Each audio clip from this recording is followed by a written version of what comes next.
And there's very, very little resistance to that. Whereas in Canada, you'd have to go through a large process. It would take a few months, and then you're able to buy a type of gun. And it was like there was a lot of inertia in the system, and there was a lot of enforcement in the system too. The police, we had all these gun clubs had a good relationship with the police, and weren't interested at all in abusing the privileges, because then we'd lose them. So in Canada, it was very much a culture of the people with the guns wanted no gun violence the most, because, well, we got a club, we go shooting, we enjoy it. We shot a toilet with a shotgun, tremendous fun. But we didn't want there to be violence, because then we'd lose our privileges. And I think in America, the best thing in America would be is if the NRA and the right wingers who want the people who have and want the guns are the ones actually pushing to get rid of the violence. With it would be the best solution. It's like, we want these guns, but we don't want the violence. We're willing to work with the police. We want to stop bad people getting these guns. And if the solution comes from the right and the people who have the guns, it'll last forever. Yeah. Sorry, go ahead. I was just gonna say, I think that's definitely one path forward. What's tragic is the perception that I get from the NRA is that stereotypically it's like white inclusive, like they're not really, just to play a stereotype. If there was a black person that was defending himself, I can't remember an instance, but they're not as quick to back that black person in support of his rights. Like historically, the Black Panthers, I don't think they had a good relationship with the NRA. But that would be awesome. I would be all for that if, NRA, just gun rights, or just supporting gun rights overall, not just to like the traditional, like stereotypically white American. Like I would hope it's everyone, and that's one of those bonds or relationships. These two different circles would tremendously benefit each other.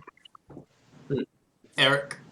No, I was gonna say, yeah, I completely agree with that. I like the idea of, when you have a controversial issue like that, and if you're on one end of the controversial issue, and let's say you win, or you are kind of, you know what I mean, you're kind of on top of popularity on that issue. You do whatever it takes to kind of help the side that. I'm totally messing this up. George actually worded it the best. It's like abortion, okay? It's like, okay, so abortion's legal. You want to, if maybe Planned Parenthood, maybe if they did more to kind of help people not have abortions, you know what I mean? That would be something that would appease somebody on the right, you know what I mean? Or vice versa. If it was, like the people on pro-life people want to have, to stop abortion. Well, maybe if they did more to help the people that, help people that are in a bind and are going to have an unwanted pregnancy. I don't know. Sorry, I'm totally messing up the words here, but you guys no, that makes sense. It's like, yes, you fight for your side, but you do whatever you can to kind of help the other side too in their concern. Like I think that the pro-gun people in America are actually making the whole thing worse. Like they're not. I don't think they help very much. Like as in they. I will hold my hand up and say I'm not aware of many of the details. It could well be that the NRA, like at more local levels, does get involved and all this kind of stuff. But when I say the right, I should be more careful. I mean that, let's say, like the kind of popular cultural commentators in an American political punditry do not help. They. Like when I hear one of them, for example, say something like, we need to own guns because, it's the Second Amendment is there to protect us against like a tyrannical government. And it's like, dude, if the American government ever went actually tyrannical, like really and truly tyrannical, your stash of arms is not going to do anything. Like, there's no militia in the world is going to stand up to the American fucking government if it decides that it wants to get into your house. Like, it's at that point, like, I'm just sitting there going, like, you guys are, because I think yourself, Eric, and George, you're right. Like, as in, the power to actually fix the gun issue rests with the gun owners, because clearly there are many people in America who don't own guns, who have no idea what they're talking about. They have no idea why anyone would even want a gun. They think it's crazy that, why would you want to defend a gun to defend yourself with? And it's like, the people who are thinking like that are not going to offer any kind of reasonable solutions, whereas at least the people who are part of the gun culture, who know why people like guns in America and why they own them, and that they and who know how they work, and who know the differences between different guns and stuff. Like, it is people like the NRA that actually have a chance. They have the background knowledge where they might be able to come up with something workable. Well, I would like to say that the NRA actually does have a history of being the ones to make compromising or help to create compromising gun laws. I have some libertarian friends who are constantly shitting on the NRA. They're saying, like, oh, NRA giving your rights away since 18 whatever or 19 whatever since they've been founded, right? And so that, I mean, I would say that is a component of the culture, trying to work with the government to make some changes. So I think that culturally, that is the biggest component. Whereas, the laws, I think I'm in the middle of George and Danny here, because George is saying we should have laws, and Danny's like, well, it's culture. Like, I don't think that laws really work. And I my kind of stance here is, like, perhaps there is some type of minimal conditions by which we can be expected to abide with regard to gun laws, right? So maybe some type of background check universally, right? Because in certain places like Texas, you can just give your friend a gun. I don't think that's a good thing, because perhaps your friend will come from another state, and then that kind of trade is I'd say that it would probably be legitimate there, and they could just take it right back. Whereas I know that California actually does have a gun law wherein you have to wait for 10 days in order to get a gun. And what that's shown statistically it's shown to statistically reduce the amount of suicides. And that's overall. And apparently they saw a reduction in suicide rate after they had kind of passed that law. So, like I said, I think it's a small component, but it is a component that exists. And if it can make at least a little bit of a change, we can at least kind of start at the surface level and then dig deeper. Yeah. And I agree also with Andrew. Like, another thing, when you're comparing, like, George's and Danny's perspective, like, there's the laws, but it's like you need the culture. It's not like one or the other. Like, you want both. Like, you want, because the laws are like, they're kind of like a manifestation of our moral values. So it's like, it's not like get rid of the laws, but it's like, you can't just have the laws. You need the culture behind it to support it. Yeah, like, with my point, I'm not against bringing in laws against things. Like, I'm not a libertarian in that. It's not that. Right. It's just that without the right kind of, like, as in, that's why I was trying to draw the distinction. You could bring in one set of gun laws into certain parts of California, and they'll work. There'll be no gun violence. It'll be great. But you try and bring in those same gun laws into certain neighborhoods in Chicago, it's like, it's a waste of time. It won't work. That was my only point. Like, but yeah, I think I wasn't disagreeing with George as heavily as I might come across. Yeah. Yeah, I understand what you mean. You do need the culture and the laws to support that as well. I mean, like, a separate thing with the number of gun accidents and suicides in America. The number of gun accidents is actually way higher than the number of homicides. And one thing I've always said, which surprises people, is I think gun safety should be taught at school. Absolutely, and they're everywhere. Kids are going to come across guns. They should be taught how to disarm them and make them safe, and how to handle them. How to carry them, how to not shoot each other by accident, because the accident rate is something like 5 times higher than the murder rate, and that's only of the deaths. I mean, there's about 100,000 people get shot a year in America, and only about 20 to 30,000 die of that. And if you get shot, you still getting an ambulance to site costs the government a lot of money. It's very expensive sewing people up who've had gunshot wounds. So just and apart from that, it's not a very nice thing to get shot. So I've always said that gun safety should be taught at school. Yeah, and I think this is something we brought up before. And this kind of ties in with the Texas as opposed to cities and the tradition of America, tradition. Because back in the day, gun safety was a big deal. In the West, in the cowboy days, the fathers would teach the sons, "Hey, this is how you use a gun. There's BB guns," as opposed to stereotypically, Chicago. Here's a gun. Go sell these drugs, and it's the safety is not taught the same way. So you can't be. It's like you can't be in denial. You can't pretend that guns don't exist in this world. So you have to prepare for that. I wonder what effect that putting gun education in schools in Chicago would have. That kind of got my brain turning.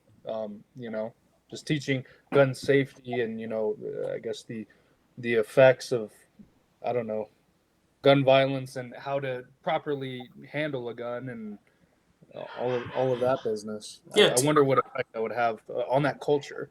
I'm not quite sure how many cases it is, but there's an awful lot of cases where someone is murdered by accident, as in they're waving a gun around and it goes off by accident.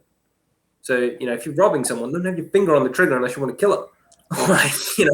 And that does happen from time to time. You get a nervous criminal or they just start shooting and they don't actually intend to kill someone, but they end up doing that in crime that they commit. And even if all the school education did was reduce that, well, then you're still saving people's lives. So, yeah, agreed. And to be a cynic in the same way, it's not saying that this will cure the reason people use the guns, maybe for violent means or just because they're poor. You gotta eat, you gotta do something to survive. But it will reduce maybe the intensity of violence, like the nervous criminal or just the accidents. Right. It will at least have some type of minimal surface level effect, and who knows, maybe that'll have a ripple effect, over time. So, yeah, I think that's great. I've never heard someone say that, so I think that was a great thought, George. Yeah, I mean, they do that in Switzerland because everybody has to go into the army. So when you're a teenager, you're a cadet, and first thing before you can fire a weapon is this is how you safely handle a weapon. And Switzerland they do have accidents, but they're very rare. Right. And again, the other thing in Switzerland, which is culturally different, is they would never wear body armor.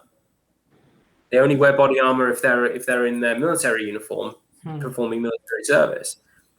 Which, I mean, that's a big cultural shift as well. Soldiers now are wearing a lot more body armor than they were at the beginning of the Iraq War. Most soldiers at the beginning of the Iraq War were like, "Fuck, the body armor is heavy, and I'm a man." Now it's like, give me as many fucking plates as you can, crop pad, neck pad, everything, because IEDs, you only need a tiny little bit of shrapnel to kill you, and guys, like Jocko Willink was saying, guys would come back with 4 bullets in them, but they wouldn't even know it. They'd only know it when they got undressed. So, people like Jocko. I mean, Jocko is maybe Jocko comes home with 4 bullets in him and doesn't for breakfast. I think that. I know if I had 4 bullets in me, I'd definitely fuck that. Yeah, or they fucking hurt when you get hit with the in France, the GIGN is like the anti-terrorist unit that operates in France and outside. the tradition on joining is you wear body armor and you get shot by your colleagues, and they say it fucking hurt. Yeah, I can fucking imagine it hurts. Jesus Christ. And so I guess just to tie it back, we kind of started with how everyone liked the video, but last week, Andrew, or you actually hit me up and wanted to talk about the executive order as well. What executive order? Take it away, Andrew. Okay, so Joe Biden. So initially, I'll tell you, it sounds good on the surface level, right? The title is great. Joe Biden, I think in his first week, put through this executive order that says, with regard to, I think it's job and pretty much everything else, it is illegal to discriminate based on race, sexual orientation, and gender identity. So, on the surface, that it seems all right, and I wanted to kind of see what you guys had thought about that. I don't know if you guys keep up on. I watch Brett Weinstein and Heather Hines podcast, and so they had spoken about this on their. I think they had like a live stream last week, and I don't know if any of you guys have seen that so far. No, I haven't. It does sound quite a lot like the Bill C-16 in Canada, and the real devil with legislation is in the details. How is it enforced? And the problem in Canada with Bill C-16 was the gender expression, which was going to be a protected category, was literally how you dressed. So if you said something about someone's T-shirt, that could be gender expression discrimination. And again, like in Canada, it was saying if you didn't say the pronouns of their choice, you were guilty of discrimination. Now, I don't exactly know what this executive order says on that, but the real how is it enforced? To what level is it enforced? And what court system is it going to be enforced through? Because Peterson was talking about the Ontario Human Rights Commission. Well, that's not that's an extrajudicial system, and it's a tribunal, not a jury.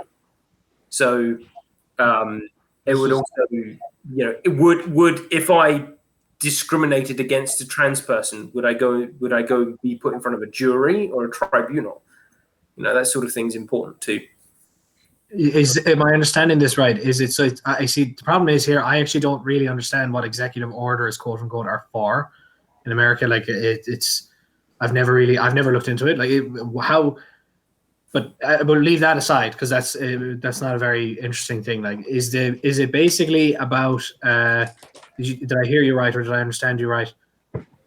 Trying to limit the way people can be discriminated against in job applications. Was that what you said? Right. Well, so there's the problem is that there's ambiguity in the executive order. So the way in which it was implemented was through the federal government. So through executive order, that would be federal law. You can't discriminate based on race, sexual orientation, or gender identity. And so that's pretty much with that the problem is there's ambiguity. It's like, well, of course that would be in the workplace. Yes, that would be in the workplace, right? Quite obviously. But it's like, well, okay, what about women's locker rooms? What about women's bathrooms? What about, perhaps a high school women's girls' bathroom, or middle school, or where, and then gender identity is kind of ambiguous as well, because so one of the things that kind of worries me about this is we would say, well, what counts as gender identity, right? And in the Joe Biden administration, he recently, I think this was probably some type of virtue signal. He made a transgender woman his Secretary of Do you know what it was, Eric or Frank? Yeah, I think Secretary of something. it was like of health or something. It was Something like along those Assistant lines. Secretary of Health, something of that sort, right? And it's Rachel Levine, right? But so there are a couple of, this is multifaceted here because Rachel Levine considers, themselves as a woman. So the problem here is that there's no specification as to whether this person is on. They won't disclose. It's like this falls into murky territory because it's like, is this a privacy issue? And then what are the downstream implications of this? Because there's no clarity as to whether Rachel Levine has had any type of operations or any exogenous hormones have taken any exogenous hormones. So we don't know if Rachel Levine still has what used to be Rachel Levine's dick and balls. But it's perfectly okay to say, Rachel Levine is a woman, and no other questions asked. And it's like, okay, well, what are I understand that that's a privacy issue for sure. But on the other hand, it's like, what are the downstream implications? So Rachel Levine is perfectly fine to not disclose any of that information and still identify as a woman. What about when entering women exclusive spaces? What about a women's protected shelter, right? For abused women or something of that sort. What about women's sports? Something along those lines.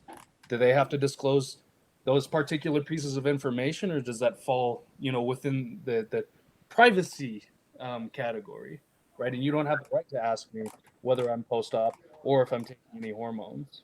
My gender identity is that I'm a woman. So I'm kind of like, well, it's I don't know what to think about that. It seems very invasive to women's spaces to me. Women's spaces are exclusionary. Yes, they're supposed to be. One thing that Heather Hying said is that women are a protected class from men for a reason.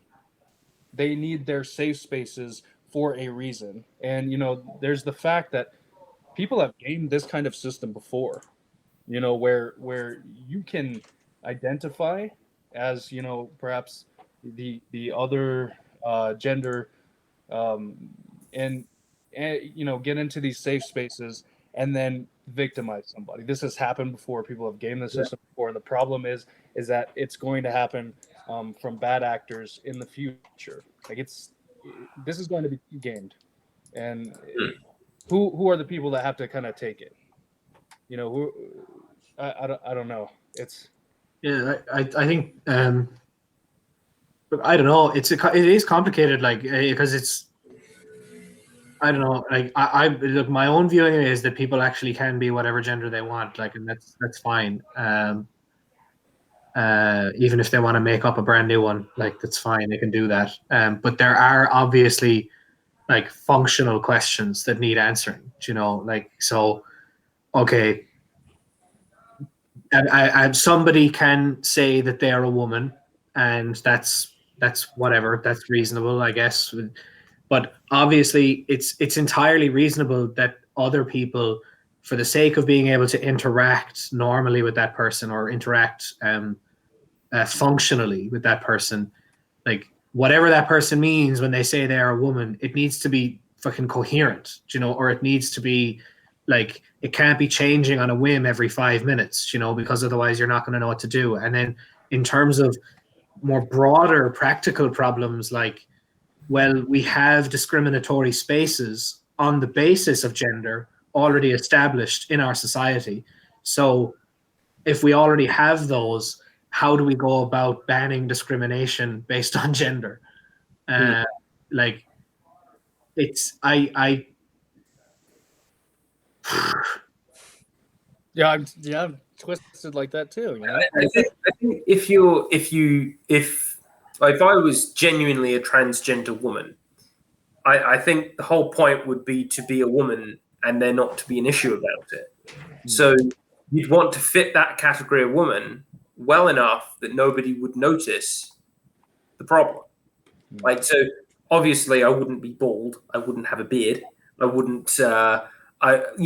I would try and fit that category so well that people didn't notice that I'd go into that bathroom, and I wouldn't make anybody else feel uncomfortable. And I think there's, particularly for men that go to women, it's much more difficult because, well, I mean, it's much more difficult to look like a woman than look like a man. And in a way, I feel sorry for the ones who do genuinely feel that they're not right, or have this dysphoria and this dislike of their own body. But there are genuine transgender women where you think, oh, that's a woman. You don't even think about it. It just passes you by, and it's only when somebody points out that, well, no, that photo is a guy, you're gay, right? That's the goal if you're a transgender woman, for it to go unnoticed. So this whole issue is like, well, yeah, we should just stick to. I just think we should just stick to normal. But if we're not uncomfortable, like, if you're a woman, and it's like that person doesn't make you feel uncomfortable, then you're welcome, because it just goes unnoticed. Yeah. But I mean, like Danny, I don't care what people identify as, but then again, I'm a man. I'm not in the protected category of women from men, because men are a lot stronger than women, obviously. Right. I don't care if a woman wants to be a man. I don't care if they want to be their own gender. It doesn't. It's nothing to do with me. But I think a lot of the people who are, making up genders either have some sort of psychological disorder, or are just trying to impose their will. They're just trying to impose themselves on society in a bad way to get something out of it for themselves. Whereas, people who are genuinely transgenders, like women that want to transition into being a man, they take testosterone, they lose their hair, they get a deep voice, and no one notices them. Yeah. They completely go unnoticed, and you would never notice that the guy is actually a woman. Whereas it's more difficult the other way, and I feel sorry for them. But if they put enough makeup on, enough wigs, and and act like a woman and dress like a woman, it's hard, but they can go unnoticed. Like one of the things is, and I think that there could be, what's happening here is just that it's a bit of a storm in a teapot, like, as in, like, it's there are, because I think I agree with you, George, like, most of the people that are quote unquote transgender, or have any kind of a strange feeling of their own gender, whether it's man, woman, or something else, whatever it is, most of those people, it is just a genuinely felt thing. But these people are not narcissists, they're not assholes, they just want to go on and live their life just like you and me do. And those people probably don't give a shit about any laws or any executive orders or something like that, because those people, at least as far as I can tell, I could be totally ignorant about this, there are already means for people like that to function in life, and they, if needs be, they can go as far as getting physical surgeries and that. But I'm sure for a lot of them, it just boils down to developing particular kind of relationships with the people in their life, and stuff. The problem is when it's made into a really big issue by lefties, quote unquote, and you start passing all these kinds of formal laws, it makes it so that it isn't really that helpful for these people who are genuine, and it makes it possible for people who are not genuine to be dicks about it. Yeah. So, like, when people make a big deal about transgender people in sports, but, like, that is such a vanishingly small number of people. Like, genuine, like, transgender women who want to be professional athletes is a vanishingly small number of people. But the problem is that the minute you start bringing in all kinds of strange laws, and you get a whole load of media attention on very isolated cases, you end up with, what's the name of that one? Is it Catherine something? She's a cyclist. and it was a person who was born male and then transitioned at some later point in life. Like that person is an absolute narcissist. Like you listen to her talk, you've seen her in interviews, she's awful. She comes off as a really repulsive person. And it's like that is somebody who, regardless of them being trans, they're gaming the system. They're just a dick, forgive the pun. But it's like they're just not a nice person. And it's like I do wonder though, like how much of this is like, is this really an issue? Is it we're talking about very tiny numbers of people, and how much of it is just media, like how much of it is where the media gets really, because these stories are fascinating to us. They're really juicy stuff. Like humans love hearing about this thing, and it's like, I'm just kind of wondering, is it being made worse by people thinking it's a bigger problem than it is? Is it a kind of the big problem that I see is particularly in places like America where sports is, if you're in the working class, sports is one of the few ways you can get into a higher education. A lot of girls have been put out of it because these guys are not doing very well in track and field. The guys who are not doing very well in track and field transition, and then they beat all the girls and they get a girls scholarship. So the girls in those competitions are, and they feel cheated, and I don't blame them. They were online for a scholarship to go to uni, and then some guy transitions and beats them. And I think the bigger impact is the side impact, like the unintended consequence, where a lot of girls, genuine, hardworking athletic girls, are getting put out of scholarships because guys who are finishing at the back of track and field in one category can now go to another. And that's I don't think they should be allowed to do that. And just to provide some context, I was just Googling for a bit. Looks like executive orders apply to, let's say, only the federal government. So like a private business, if you have like a neighborhood soccer club, it's not like a law that affects Americans in that manner. Its scope is limited to the federal government. But it's like congressional aids, assistance, and then this is where I think is a very important scope is scholarships. Private scholarships, this executive order might not apply, but government scholarships, that's where it'll connect. And just looking at the executive orders, I was just reading through it. It is kind of vague. So, for example, they mention equity, but they actually provide a definition how they define equity, as opposed to just like the dictionary.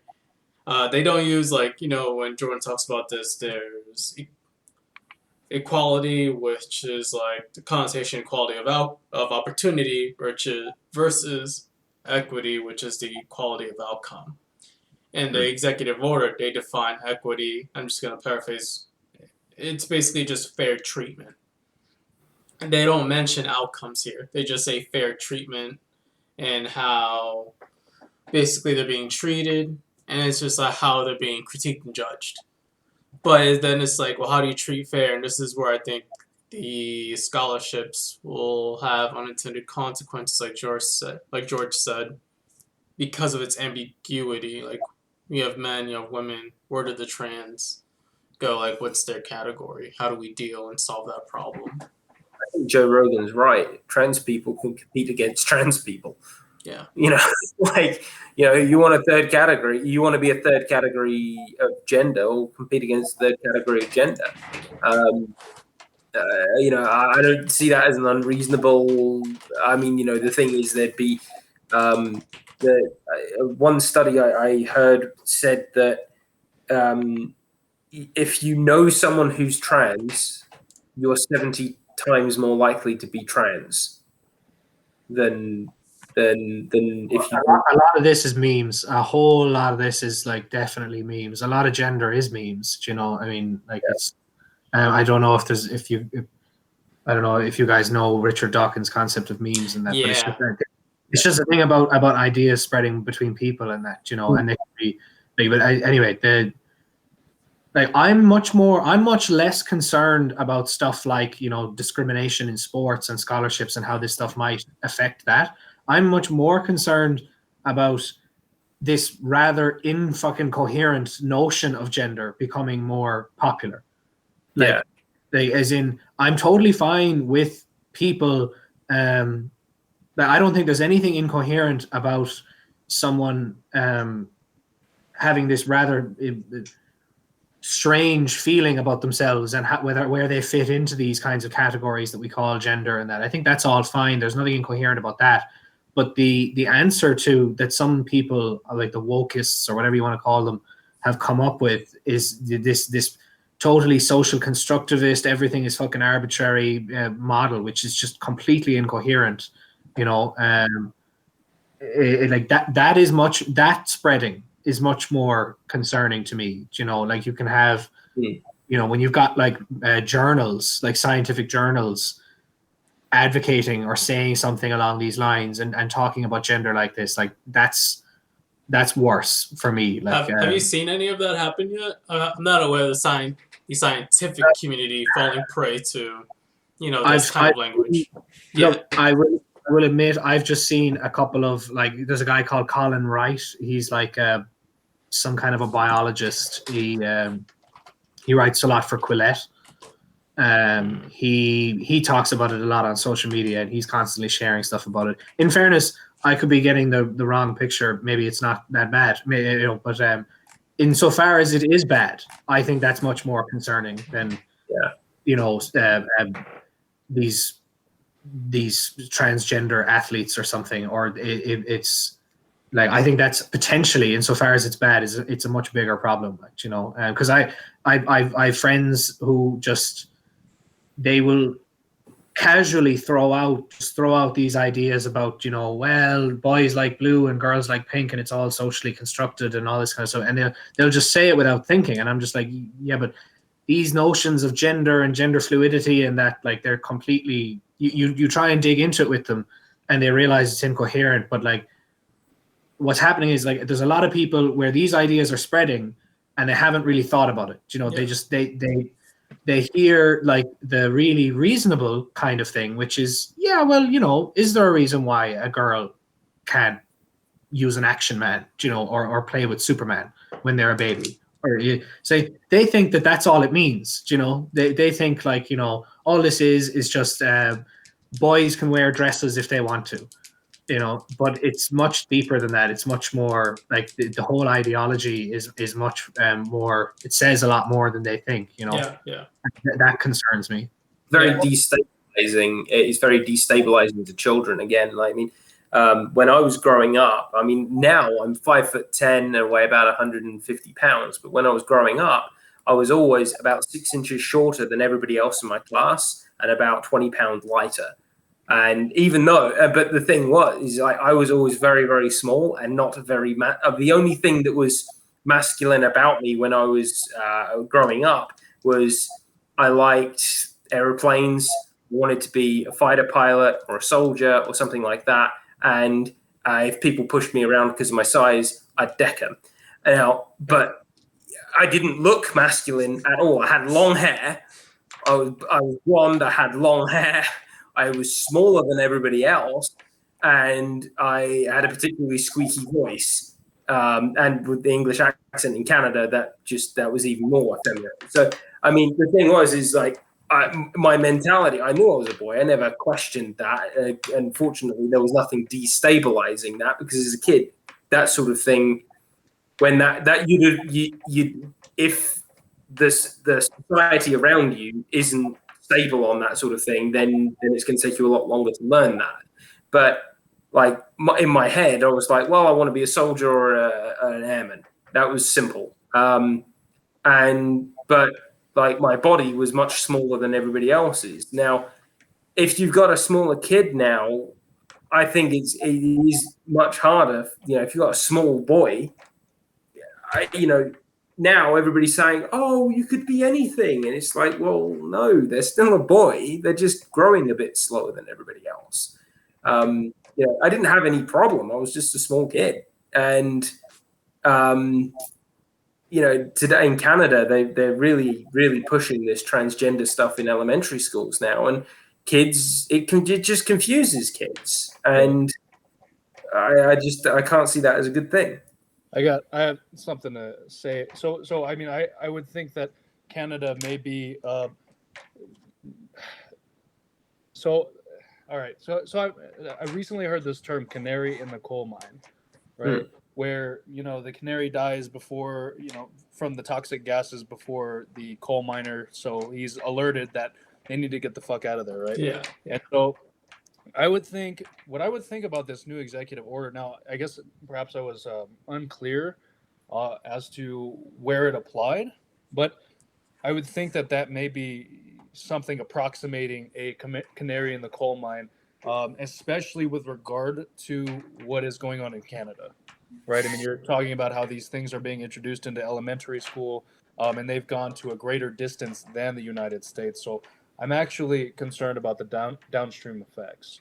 I don't know what it's going to lead to, and so I've read. Have any of you guys read Deborah So's The End of Gender? She wrote a book on this. A few interviews with her.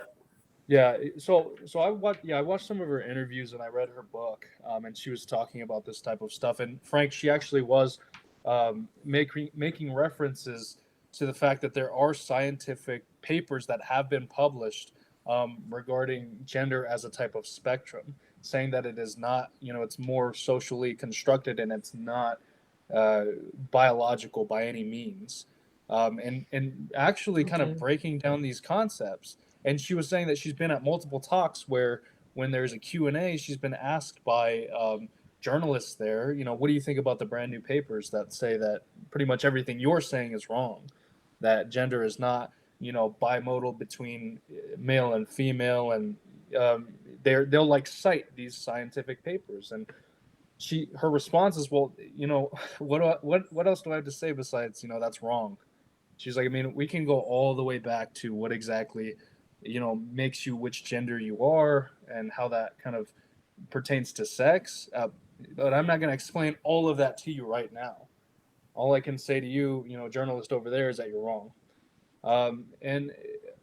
So I would say I had another point on something, but I can't remember what It'll that come was. back in 5 seconds. Yeah. George was talking about something, and I had something. I was talking about how in elementary school, this sort of ideology is because, like in Canada, it started in universities. Then when I was in high school, the new teachers were all this sort of feminist ideology and sort of stuff, and I didn't really get on very well with them. And there was all sorts of LGBT clubs starting when I was in high school, and now it's in the elementary schools. And okay, I got it.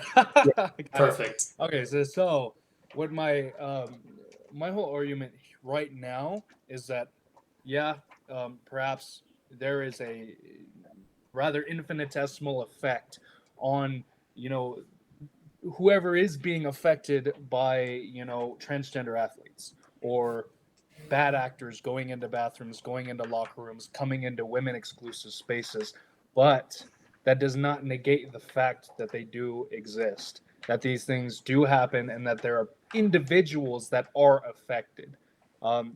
In Carl Jung's Undiscovered Self, he talks so much about the individual. I don't know if you guys have delved into that or any of his work, but he talks about how statistics, we would say that it's kind of a statistical anomaly for a male to transition to a female and then enter into a women's sport and dominate, right? We would say that's a statistical anomaly. But what happens when you kind of use that construction against people? Well, you lose the individual, right? You lose the affected individuals. You take away the individuality when you provide some kind of average with which to, I guess, approximate, what your analysis on this particular issue is. So it's you the one example that he used was with stones. The average the average of the stones could be 9 pounds, but you'd be disappointed when you looked into those stones and found that not one of them was 9 pounds, and that leaves out the heaviest stone and the lightest stone, which exist in this equation, right? They're existent. The 9-pound stone is not, but it's the average, so that's pretty much where people kind of sit. They say, well, it's not really, this is the average, and then the heaviest stone and the lightest stone don't really matter in this equation. Well, they actually exist here in this equation. Yeah, I think it's just people not understanding the way statistics actually works. Like you said, there's an average, so it must exist. Like, no, that it's the mean, it's the average. And they interpret it differently. But just two things, just to, let's say, give a point to, let's say, this other side, that I think we all agree that some issues do exist. Like, for example, when the whole gay movement, because I think maybe I can't point to one specifically, but traditional wedding vows are like a man and a woman, and I think maybe a lot of the laws are written that way, so a lot of the laws had to be updated.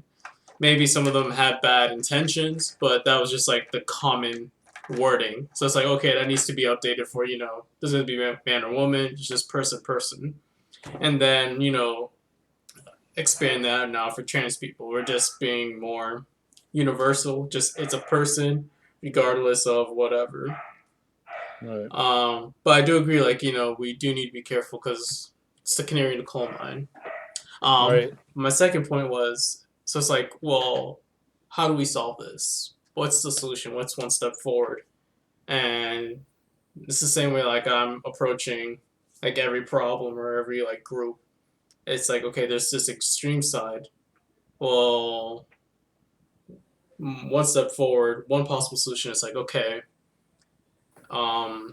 acknowledge their problem and show them like, hey, your problem's real, but your solution is not the best solution. Here's a better solution over here. And show them like because all these concerns we're talking about, like we should like show it to them like, hey, this can actually hurt you in the future. And we need, because it's always good to like call out where something is lacking, but I don't think it's as effective if you don't provide someone a better solution. It's like, you're critiquing a student, hey man, your answer is wrong, and you just walk away. And it's like, well, okay, thanks. I can't figure out the right answer. Right. Yeah. Yeah. So like couple things, not to be pedantic or anything, but the canary in the coal mine, that actually does come from coal mines, but canaries, they wouldn't wait until they died. They'd just stop singing. Oh, nice. Yeah, I just learned it like this weekend. So. And if they were breathing in too much coal, they'd just go quiet and start getting sleepy, and then they'd get the hell out of there. But anyway, that's me just being pedantic. No, that's good. Oh no, I appreciate you clarifying, because I just learned it this weekend. I was like, well, I wonder, like, because I had just heard so many people say it, and I was like, I don't know what the fuck that means.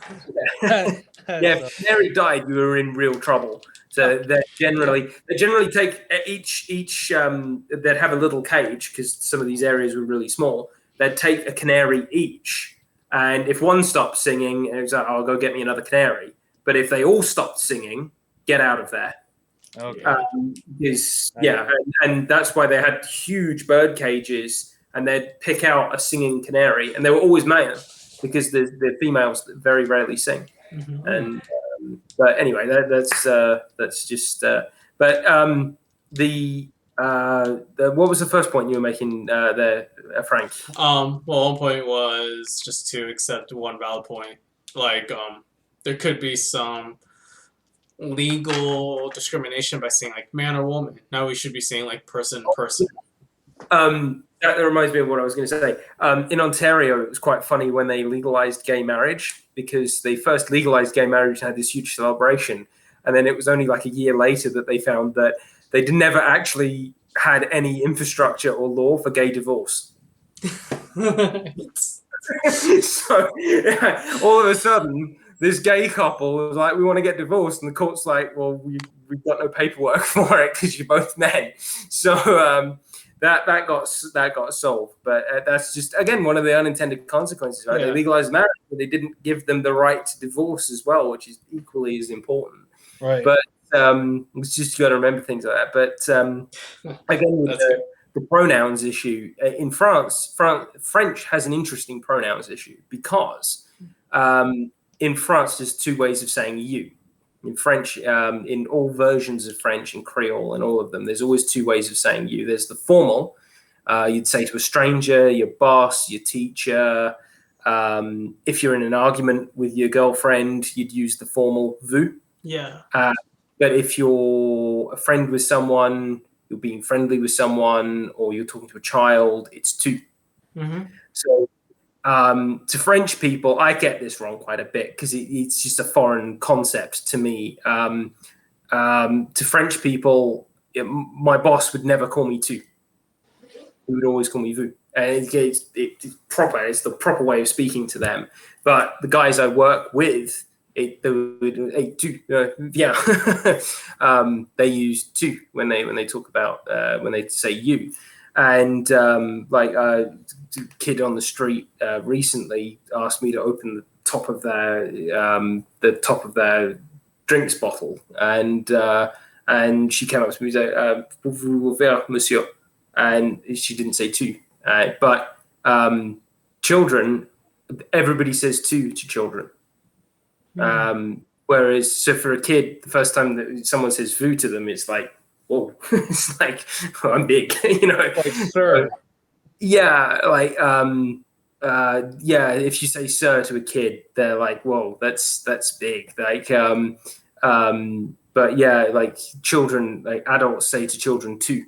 But I mean, they might say to their parents too, but it usually is vous to their parents. So again, it's like this. It's just like this pronouns issue in English, right? These people who are transitioning want to be called she. Well, you know, it really isn't up to. I don't think it's up to the person. I think it's up to the person speaking to them. You know, whatever feels most right to them, and that's generally a good guiding principle because it works very well in French. You know, it actually displays.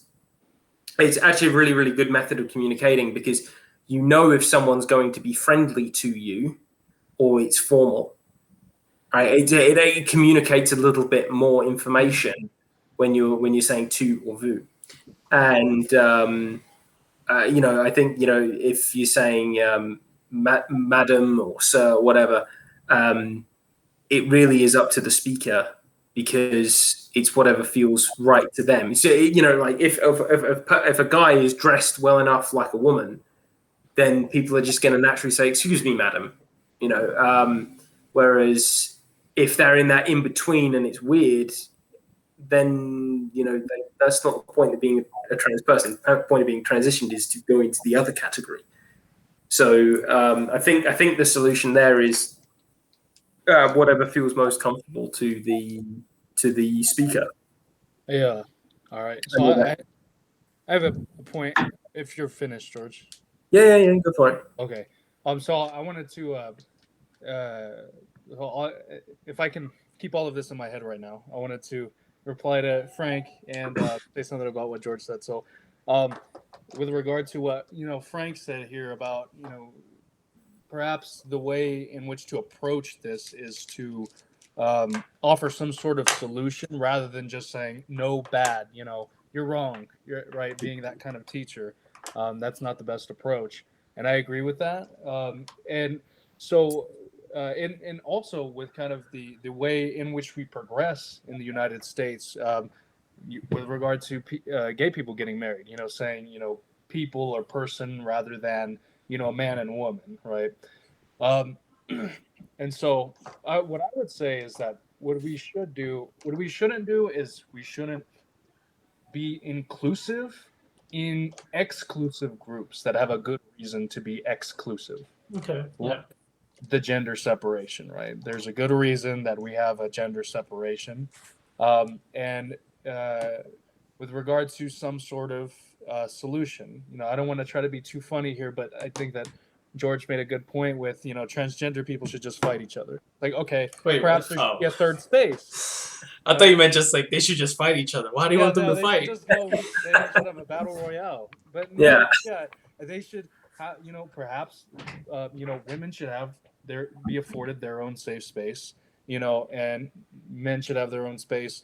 Transgender people could have their own, kind of space in which they operate. So, and then I tried to hold on to what I had for George, but I seem to have lost it. No, get it. He was talking about boo and do and being like formal, informal.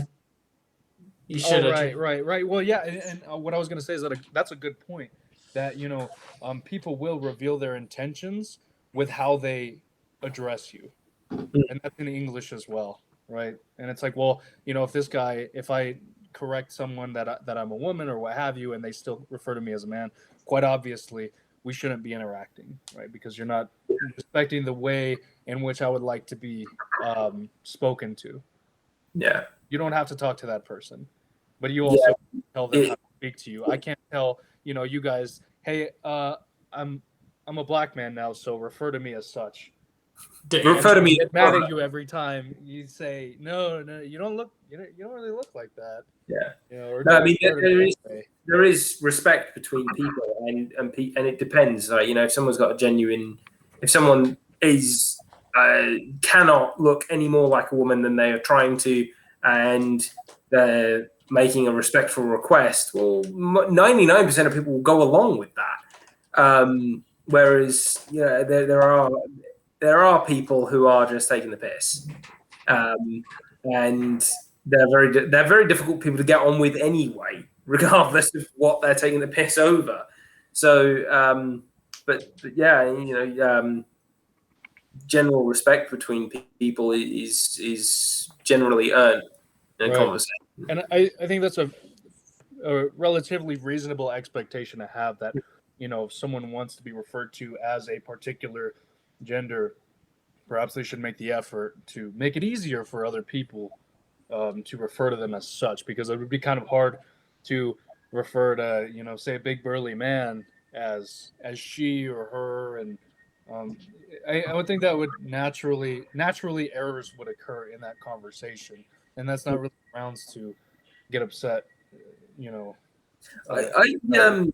I met a transgender pilot years ago. He used to fly out of the same club as me, and it was quite uncomfortable. It was weird because person wanted to be she or whatever. Everybody just went along, and but it was very, very uncomfortable, because it was, when you talk about engineering, it was like you were talking absolutely to a guy.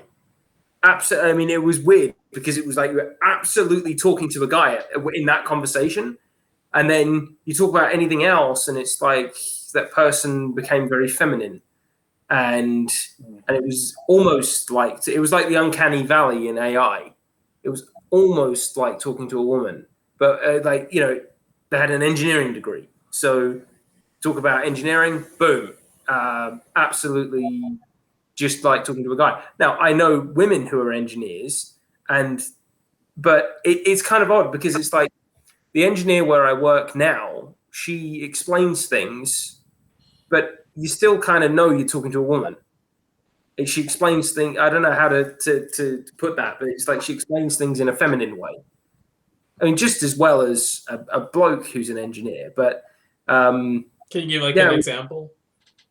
Well, for example, I took the drawings into the office on Friday because I didn't understand something. I ran out of material, and she got a bunch of different colored pens out and circled the different parts where they were, which is kind of handy, because when you've got a view like that and a view like that on the drawing, she noted the parts in different colors. Now, usually a guy just says, that's an upright, that's the other pieces, and drawing the same. Like I've never had someone explain to me something with different colored pens. That was actually really good. It was really helpful. It really worked. I don't think guys would usually go to that effort. No, I think the one of the issues is that there's two different things getting get talked about like they're the same thing when it comes to the gender stuff. Like, I don't know, maybe it might be an interesting point of disagreement or not. I'm not sure, but like I really do think that like I don't think gender is in any way, shape, or form binary. I think I don't think it's got anything to do with biology. But regardless, we can put that aside if that isn't something you guys want to get into. There is a separate issue then about that revolves around manners and what you can reasonably expect of people when you're talking to them, and things like that. And like, because you're right, George. Like, and that's a good example where like I think you're bang on. Like I work in engineering as well. Men and women definitely explain things differently, you know. And the problem is that when you've got a trans person, regardless of whether you agree with me or not about what is really going on there, like is that something to do with their biology or not, there's a whole load of like kind of cultural memes and cultural things where it's jarring, you know, it jars with you because it that person isn't fitting into the normal like social fabric, you know. So a lot of the like, I don't know what you call it, like mannerisms and stuff that you're used to using and used to seeing from others, you know, they just aren't there, or they're different, like, you know, and it can get uncomfortable. And if the issue then, well, one of the issues is if you take the approach of, well, no, screw you, like use my fucking pronouns, like it's not going to help with that, like, because the problem you're trying to solve at that stage is, okay, how do people interact with each other politely and normally and functionally and stuff and respectfully. Like I don't know. Again, it's one of these things. I doubt that is a problem for most people who are trans. Yeah. I'd say most people who are trans are very accommodating to the fact that it might be strange if you're not used to being around it. Like, I doubt most trans people are going to get all that annoyed if somebody misgenders them or if somebody acts a little bit funny around them at first, like, you know, because I'm sure they're sitting there as reasonable people saying, yeah, like, this is fine, this is normal. Like, there's, of course you're going to struggle a little bit, you know, like, you're not used to this. Yeah. And I one thing I did notice, it was easier to address the person I was just talking about when I didn't know the name they were born under. That was just an odd thing. Like, when it was the female name only, it was like, okay, female name, very masculine looking person, but female name. But it was much more difficult in my head to call her when I'd heard the person's name when they were identified as a male. Yeah. And that because in your head it's just like, okay, no, that makes sense now, and it's like, well, yeah, it does, but you know, the person just wants to be called her and a female name, fine. But yeah, it was it is unusual. It takes a lot of effort, and Dan, could you give an example? Because like you said, you know, there's two sides. There's one side which is like the obvious, like the pronouns. Some people at first, you know, will misgender, and that should be somewhat understandable. But people are reasonable. It's like, okay, just call me out when I mess up, and I'll try and accommodate. Because for the most part, people are reasonable. But then you said there's this other side with like from like a meme perspective. No, what I just meant with the other side was, oh, you meant, are you asking me now? I said that there's two issues getting mixed up. Yeah. So what's the more like nuanced issue? The other issue that I think kind of just gets bundled in with this is just the notion of gender itself and what it is, and you know, so like in a conversation about where the issue really is about addressing people properly and how do we work this socially, you know, interpersonally. That conversation can often leaking into that conversation is often, you know, arguments about the legitimacy of someone who even wants to be, you know, referred to by strange pronouns or by different ones in that. So like, you halfway through a conversation about what is or isn't a polite way to treat them, there will be an argument about, well, Jesus, like, what do you mean gender fluid or whatever? Is that even a thing? Yeah, you know, so that argument gets thrown in then, you know, and I just think it's important to separate the two because they really are very different issues, you know, because the second one is just a broad issue that isn't even really to do with gender. It's just about the proper, how do we make our norms fit this in a way that how do we make our interpersonal interactions, how do we make our interactions more seamless, you know? Yeah, like how do we treat someone with respect and hopefully, and well, like, so I don't mean to I don't want to cause a dispute here or whatever, but you don't believe that gender is a function of biology, or what do you believe on that? Well, and I'm sorry, just to interrupt real quick, because if this is what happens sometimes in conversations, we get into the semantics, and it's important, but we should define the terminology, or else like we'll be arguing over words, but we won't be on the same page. So, like, obviously, we have our genetic sex, which is male or female, which is determined by your gametes, whether they're eggs or sperm. Mm-hmm. But the gender is what I would call gender is the biological manifestations, behaviors, and identity that is caused by the biology there. But that connection between the biology and I think I would say that there's a causal link between your genes as a XY or an XX person, mm-hmm. and your identity, your behaviors, your hormonal levels, obviously, and your behaviors and sort of thing. I'd say that there's a causal link there. Now, I don't know. My question is to Danny. Can you explain what you mean when you? Can I just get a clarification? Just when you say like biological manifestations, behaviors, like how is biology? What do you mean by a biological manifestation or identity? Like, as in, everything that's in everything about you physically is in your genes, you know. So everything that you consist of physically is coded for in your genes. Yeah. But I don't know how you think behavior is coded for in genes. Well, there's a huge disparity in day-old babies. Boys look at shiny things, girls look at faces. Now that for example, our genes are very different to, say, another animal's, so their brain structure is different.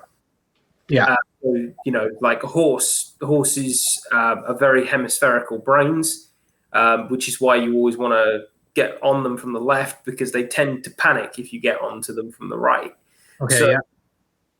So even very, very minor structural differences in the brain, even though like if you take an adult brain scan of a male and a female, you mm-hmm. wouldn't be able to tell them apart. Yeah. But way that if you watch the brain activity, you would be able to see very, very minor differences in male and female. That's quite general. And in transgender people, they follow the identity of the brain activity. Mm-hmm. So if you would guess that this person is female, it doesn't matter what their body is, they're most likely to identify as female from the brain activity. So yeah, I mean, but that's fine. I just wanted to I wasn't disputing that happens. I was just wondering what you meant. It was all that I just wanted to clarify.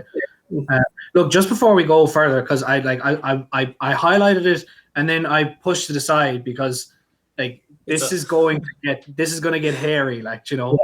I wanted to talk about it too. Yeah, but I just want to make sure that this is something that everybody is interested in. I'm not trying to. If there's other stuff people want to talk about, I'm fine, because this might get weird. Is everybody cool with that? I mean, I wanted to make some points too. yeah, go ahead. Go ahead. I didn't know if Danny was gonna. I don't mind. I'm just saying, like, I can reply there. So basically, George, like, the issue with all of that kind of evidence is that it's all correlational, and it's like a lot of correlational data, when it's very specific, can be very deceptive. It's people, like, one of the misconceptions I think here is that people are not stuff. You are not your physical form. People are softwares. You have your brain, which is hardware. It's a computer. And I'm not using an analogy here. Like, I think this is literally what your brain is. It is a computer. And then there is software running on your brain. And so that means that if the person is the software, so the physical form that the software is in is completely irrelevant. Like, this is why racism is wrong. This is why discrimination of all these different kinds are wrong, which means that that's the software that you are, has nothing to do with your dick and balls. You know, that the fact that you happen to be in the physical form that we call, like, biologically male is irrelevant to what you are, you know? So yeah, I can see what your point is there. Go ahead. Your thoughts are not what defines you as male or female. Or no, sorry, your thoughts are what defines you as male or female. But the difficulty, the slight difficulty, the slight difference is that my body produces testosterone, and what you can see when women start taking testosterone is that does change your thoughts. That does give you different thoughts. It does change the software that's running in your brain. And on the other side to that is, if you get brain damage, the most common symptom of people who are recovering from brain damage is incredible anger and no control over that anger. Well, so I would like to ask you a question too, Danny, if I could, real quick. What do you think causes people to be gay? I want all the answers, Danny. I expect the paper. Sexuality. So, okay. People are attracted to others for very strange reasons. I think. I don't know. Okay. I'm not trying to, corner you here at all. No. I have an answer, but it's a whole other fucking conversation again. Like, okay. The issue is, right, if we take the approach that we take today when we're trying to, like, link our biological bodies and what's happening in them with our thoughts and our behaviors and stuff, right? And what it's mostly behavior that we link it with, because if you did that back in, like, 16th century antebellum South, you would come to the conclusion. So if Jordan Peterson went back in time with all of his gadgets and all of his lab ability to do laboratory studies on personality and linking genetics with certain behaviors and that, he would come to the conclusion that being a slave has a genetic hereditary component. He would find that there is a causal link between being a slave and the genes that people have. Now, the thing is that in reality, there was, obviously, if you were black, you were going to be a slave. And if you were white, you weren't going to be a slave. But that wasn't it wasn't the genes making that happen. It was culture making that happen. It was the ideas that people had. So the various white people in that time period had attitudes towards black people. Well, the way that the transatlantic and sub-Saharan slave trades happened were through African kings and different tribes actually warring with each other and then capturing and then selling outward. So I mean, it was in the first place to enslave their own people. Of course, like I look, I'm not a history buff. I wasn't trying to.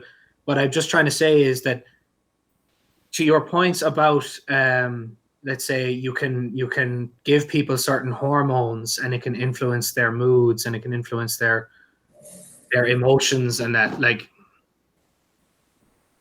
it gets murky when you're talking about hormones, like, because obviously, like, hormones can play a role in the way people think and stuff like that, but it doesn't have to be like that. People are very unique. You can't compare us to animals, like, because humans we're not a blank slate. We have all kinds of weird stuff when we're born. And to what you said about baby boys looking at things and baby girls looking at faces, the thing is that it's a slate. We can wipe it off, and we can wipe it off and put new stuff on it if we want. And humans do this all the time. People go celibate. People starve themselves. People jump out of aeroplanes for fun. So that's a really good example. People can actually take inborn, quote unquote, genetic preferences and behaviors, and it probably is genetic. I don't mean to put it in square quotes as though it's not true, but we can take that thing that our genes tell us to avoid the precipice, and we can actually turn it into a feeling of immense fun and satisfaction. Humans can completely override whatever is in their genes if we want to, because people are software. So we have the ability to take any software that even might be in our genes and just say, fuck that, I'm not interested in that anymore. Just to have some clarification, and just to steel man your side, I don't think you're saying stuff like they can have a clean slate. We don't have to be hungry. That's just a mindset. Just stop eating. You can do it. It's in your genes, man. Clean slate. Like, I know that's not what you're saying, but then just to go a little bit deeper, like being celibate, or let's say go on a diet, or just it's like changing something about yourself. It is possible, but people have different cleaning rates. Some people it's easier to transform yourself in a certain way than others. Yeah. So I'm definitely not saying anything like, hey man, the physical form has nothing. Obviously you need to eat, otherwise you'll die. But like it's there isn't. I feel like it's often missed that the fact that is possible tells you that ultimately what drives behavior isn't genes. Because even if someone is behaving in a way that aligns with their genes, it's only because they want to. It's only because they decide to. And when people decide not to, they can. Right. And so your argument would be, what I think it would be in, like, I guess science terms would be, your genotypical predispositions only go so far, right? Like the genotypical predispositions that you have, your genetic makeup only goes so far in determining who you are, what your character is, what your characteristics are. Would that be right? I don't think it does. I don't think it goes anywhere. Like, oh, okay. Well, okay. But they are there. This is the thing that, like, genes do. Like, obviously genes can code for certain kinds of behaviors. They do it in animals all the time, right? And it's the same with us. The difference is that we can ignore them. We have that ability to ignore them. And so ultimately what it means is that even when we do behave in a way that lines up with our genetic behavior, so for example, men having sex with women, that is something that is a behavior that is almost definitely coded for in our genes. Or, we'll remove gender from the picture for a sec. Being afraid of heights is absolutely something that is genetically coded for. But the reason why humans avoid going near heights is because they can decide that they just don't want to fucking do that. Whereas that's why they can skydive as well if they want to. Because you have to remember, like an animal can't ignore their genes. Like a horse can't decide to jump out of a plane if it wants to. It will buck and rear and stay away from that edge, from the precipice, no matter what. Do you know? Like, so to relate it to the gender thing, it's. Is there a component of choice? Is that, or is it? But, yeah, like choice is a big thing here, but it's just that. What about with sexuality though? Is that like Yeah. choose? That can be it. See, sexuality is interesting because there's a lot of things that cause it. Genetics is a component, but for example, boys who were raped below the age of 12 generally end up being bisexual. They like both men and women. So that's called imprinting on the brain. So that's where a behavior happened at below a certain age. Well, I have a pushback against that. I would say that oh gosh, man. So I'm like loaded with things in my head now. So with regard to that, what I would say is that only the boys with a genotypical predisposition toward having a malleable sexuality would be the ones that would turn into bisexuals through that imprint. And some people, homosexuality last. I mean, I don't really research it very often, but so it seems to be about 3 genes, not just one. So it seems to be about 3 genes. So you've got all 3 of these genes turned on, because it's also epigenetical as well. So on epigenetics, you have your gene code, but because there's a dominant and recessive, the dominant and recessive can change based on the environment of your parents. So the genes that get passed on to you can, and then the main reason is so that we are born safely. We're born at the right size for our mother. Otherwise, if we're too big for our mother, we both mother and child would die during childbirth. So, but if you've got all 3 genes for homosexuality, you're always going to be homosexual. But most people have at least 2 of these genes, carry them. And so, yeah, a lot of people can have a malleable sexuality, but some people are always gay, some people are always straight. So, and when you're young, the imprinting of behaviors,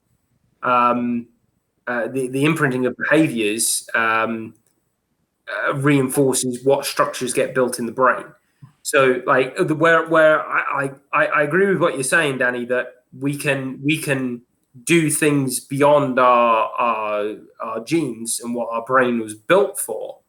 But from what I understand from the brain that builds itself and other things, is it's not that we get rid of something; it's that we build a new circuit above that.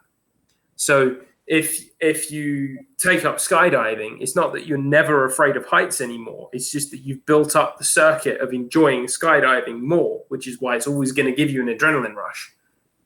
Yeah, like I wasn't saying that somebody who goes skydiving would never be afraid of heights or anything. Obviously, they would be afraid of heights if they don't have a parachute. Like, but it's just that it sounds like a simple thing, like, but it's just I don't know. I feel like it's never really emphasized. The minute you realize that humans can ignore their genes, it becomes completely untenable to think that the best way to explain human behavior is through their genes. Because the minute you realize that it is possible for human behavior, for humans to ignore their genes, then you're left with the conclusion that the degree to which genes actually manifest in behavior is entirely dependent on whether or not those people want to do that or want to do something else. Like so when a human is afraid of heights, like, that's not because their genes are telling them that heights are dangerous. It's because humans have certain ideas. Now we've got built up ideas in our head about danger, and the person might be like, well, I don't really care about jumping out of planes. That's not something I'm interested in. I want to go paint or do something else. Like, I want to bring it back to the gender. Well, no, I'll let you respond to that if you want, but I want to tie it back to the gender thing. Sexuality. I don't want to sound like I'm dodging it. It's just that I think it is. It's a big topic in itself. It's a huge subject. I would say that generally speaking, so the degree to which, or the way in which the ideas that lead to people's sexual preferences end up in those people's minds is complicated. It takes their whole life, some of it could be memes, I don't know, or some of it could be just more complicated than that. But like the thing about their people's gender generally is just that, like, a lot of what people refer to when they're talking about gender or gender roles or something like that, and quote unquote male and female biological preferences, like, so what they do is, like Peterson has explained this in studies like this. So they do what's called like a factor analysis, like a multi-factor analysis. Yeah. But how it works is, like, the basic understanding, I think it's Peterson gives this example.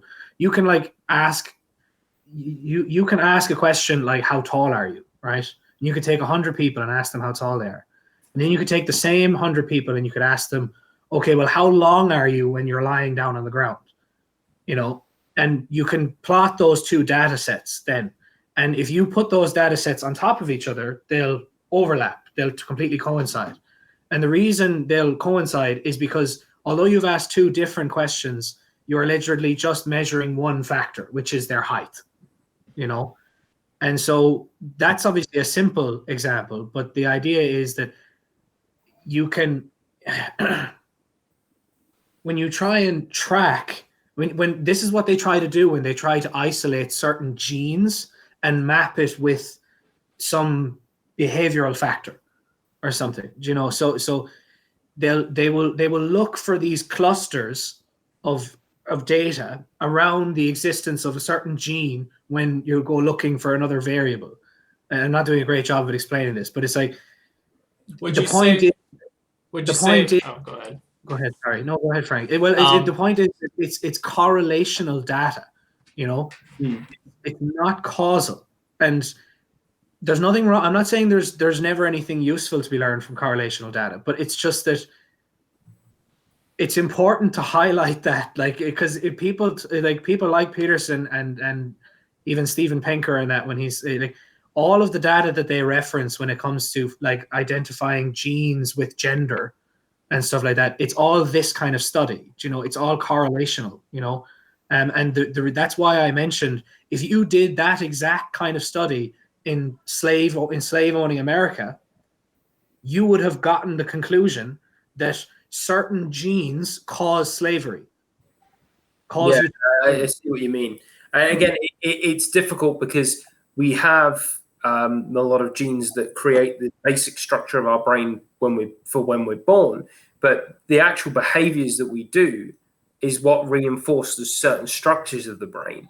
So it's not completely genetic. If we are forced to fight, we develop more aggression.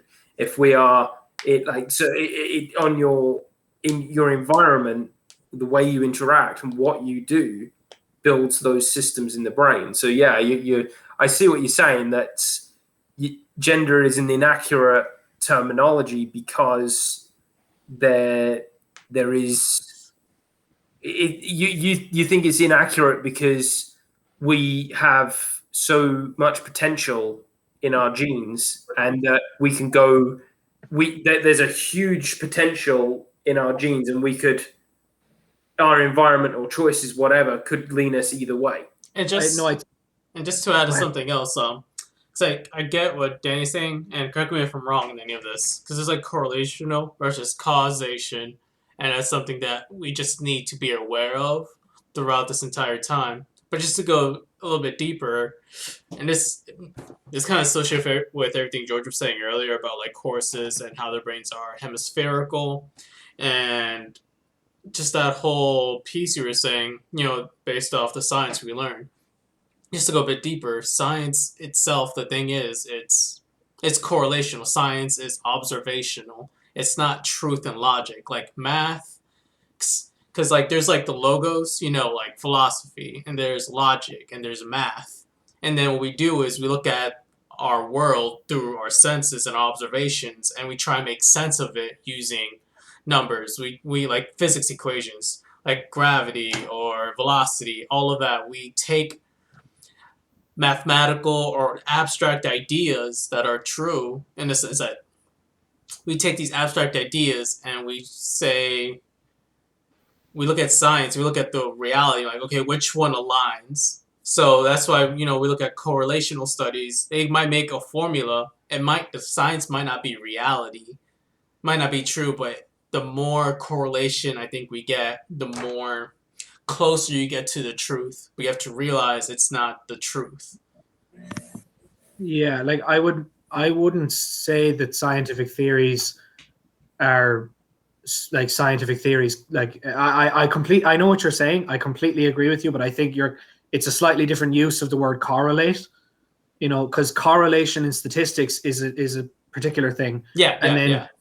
And but what the way I would, and you tell me if this is fair, the way I would phrase what you just said is that in science, when you say scientific theories are trying to correlate with reality, I would just say, well, we want scientific theories that accurately resemble, what goes on in reality, But the thing is that scientific theories are causal. They do explain what, this goes from this, which causes this, which causes this, The predicted models.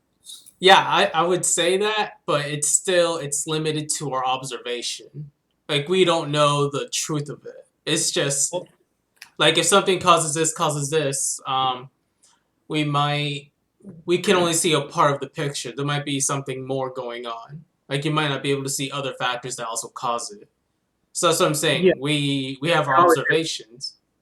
We can always be wrong, but like our theories do go beyond what we actually observe. Like, I mean, nobody's ever observed the inside of the sun, but we have theories about what's going on in there. Nobody's ever, our theories about like planetary motion go beyond actual instances of motion that we've ever actually observed. Like we, I think it was it Kepler, when they used Kepler's laws. Kepler was a guy before Newton. I think I could be wrong in the history here. I think using his laws, they were examining the motion of, I think it was Jupiter, and the stuff they were observing wasn't lining up with what Kepler's laws predicted. And so someone had the idea, well, maybe there's another planet out there that we haven't seen that's actually, and if we use Kepler's laws to predict where that planet would be, it would cause Jupiter's orbit to look the way we're seeing. And they looked, and I think it was fucking Pluto or something like that. I think I might be somewhat wrong on the details there, but the point is that the theory was able to predict the location and the impact of a planet that had never been observed, even before it was observed. Yeah, and that's because nature was mimicking that theory. Nature is manifesting that theory. It's not because a theory exists that there's something in nature. If a theory exists, that does not mean there's something in nature that's manifesting that. But everything in nature is manifesting a theory. Does that make sense? It's like the square rectangle thing. I know what you mean. Yeah. I was just pushing back a little bit on this idea that our theories are limited by our observations. Our theories go beyond our observations, but in the sense they are limited in the sense that we obviously could be missing something. Yeah. In physics, we thought there was only atoms, and then atoms were made of different things, and then we found that protons and electrons and neutrons are actually made of quarks, and quarks are made of strings, and it just gets more. There's another layer to it. Yeah, and that next layer explains behaviors on an upper layer that we couldn't explain before.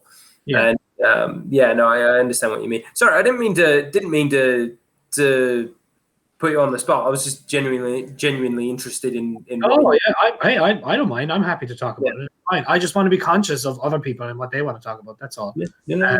To bring it back to what you said, Frank, about So in that way, I think you were using the word correlate to mean something slightly different when it comes to physics, because in statistics, it's like correlation does not equal causation. Yes. We've heard that mantra, and it's just that when it comes to the gender stuff, and when it comes to linking genes to behavior, so you might say, well, we have these genes here in women, and then women behave in that way.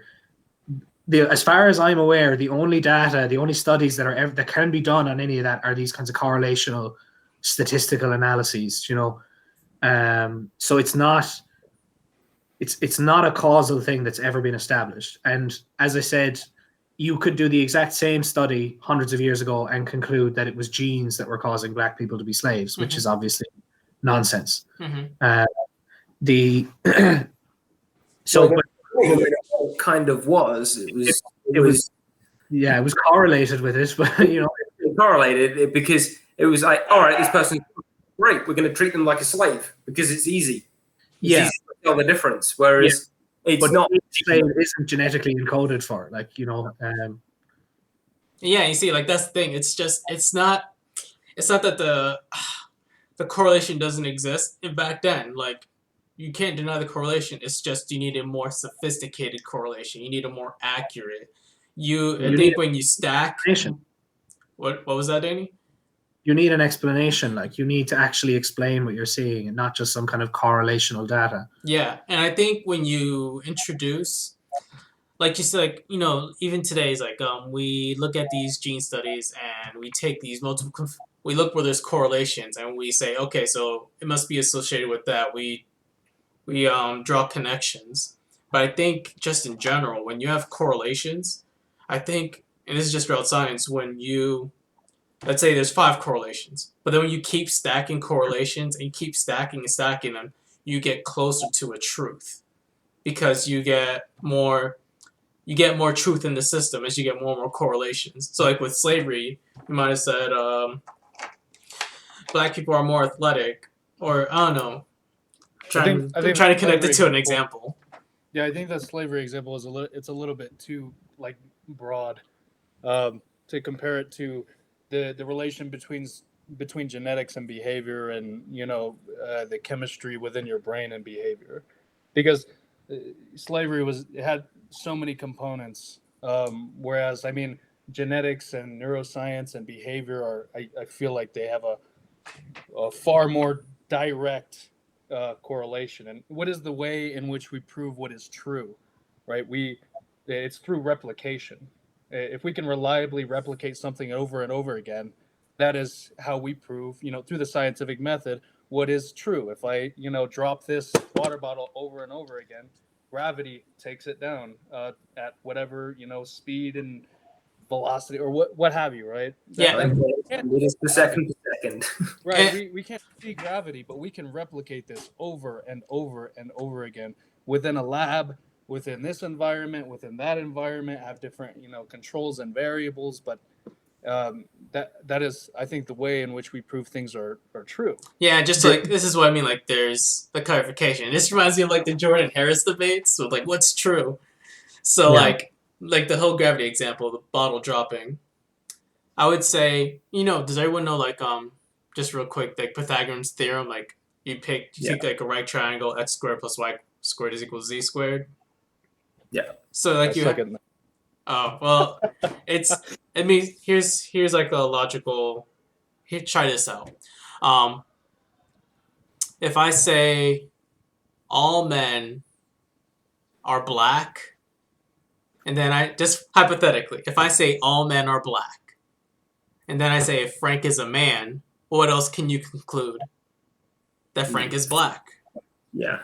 And so that's setting up 2 propositions, 2 claims. Assume these are true, and then you can arrive at a conclusion. So that's and to me, that's pure logic. Yeah. That's like that, and that's the way math is. If you have 1, you have 1. 1 plus 1 is 2. That's pure logic. But the bottle, that's science. That's something that we don't know.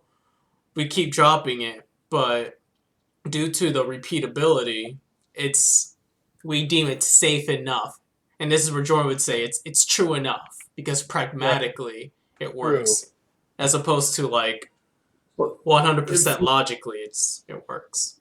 It's perfect true. example. We actually don't know how gravity works, Exactly. but we know that on Earth we get accelerated downwards at 9.81 meters per second.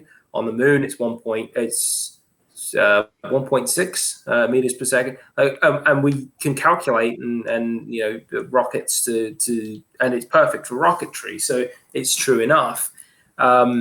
Now, gravity, I personally think it's a pushing force, not a pulling force. But Ooh, I agree. you agree? Well, well, Einstein's relativity would say that it isn't a force at all. Like, but Yeah. I wouldn't claim to understand that. Like, I suppose I want to like the thing about the bottle, the dropping the bottle and the replication thing. It's like the problem there for me is that, so you would call that it's a piece of evidence, right? And the same piece of evidence seems to crop up every time. I let go of the bottle and it falls down, and I measure the speed that it falls down and everything like that. The thing is that people used evidence like that to corroborate Newton's theory of gravity for hundreds of years, and it's fine. But the exact same piece of evidence then corroborated Einstein's theory, when he came up with it, because Einstein's theory had a completely new way of explaining what was going on there, So, like, it's again, there's so many topics coming up here. It's like you can't ever corroborate a theory like that, like by just there's no amount of repeated observations that will ever prove a theory. So, like, the famous example is, the famous example is, a swan. There's no amount of white swans that you can observe that will categorically prove that all swans are white. Because eventually all it'll take, but there's an asymmetry then between disproving a theory and proving it, because your theory that all swans are white can never ever be proved true, but you can immediately prove it to be false the minute you see a black swan. Yeah. And Because it's like a logical rule that needs to be proven all the time. It needs to be a rule with no exceptions. Yeah. To prove that all swans are white, you'd have to prove that there was something that made it impossible for it to be another color. Something like that. Not just that everyone you've seen is white. It would be like, oh, well, if it has this genetic mutation which creates a color, it dies. Can't be like, or something. You'd need something else to prove that there's a reason why it's impossible. You need to have another theory about something else. So you need to have another theory that, as far as you can tell, is right. Where you say, well, if this theory is right, then it rules out the possibility of something other than a black swan. Like, but to try and bring this back. So to bring it back between, let's say, like, gender and the correlation and causation and stuff, because I want to try and repeat what you're saying, Danny, to make sure I get it. Because, like, George and I think Andrew are kind of saying the same thing as well. It's like you have your genes, and to me, it's your default. You're born with it's the chaos order structure. It's dichotomy thing. It's that perspective. You're born with a default, a structure, and you can improve on it. You can improve on your genes. Like, for example, I like the heights because it's like very simple. It starts simple. People are afraid of heights. Not everyone, but I think people are. There are a group of people that are, and I do think that. And if there's any point in time that we disagree, let me know so we could progress. But I think there are some people that are afraid of heights. I think it is related to genes. Fear like that can be hereditary, like natural selection. That a factor like that does play a part. But people can overcome their fears or just try Like, if I wanted to go skydiving, I can learn how to overcome my fear. I can learn how not to be afraid. Or I can learn how to still be afraid, but enjoy another emotion so much more that I can perform the activity of skydiving. So, like, I think you can improve yourself. You can change behaviors. You see, it's just that. So, like, I want to be clear. I am not a blank slate person. Obviously, we have genes that code for behaviors and that, like, but it's a question of, okay, when somebody's behavior does line up with their genes. So when a person's behavior, so they're afraid of, so there's a cliff in front of them, and they're afraid of going near the edge. Yeah. You know, and you want to ask the question, well, how do we explain why that person is afraid?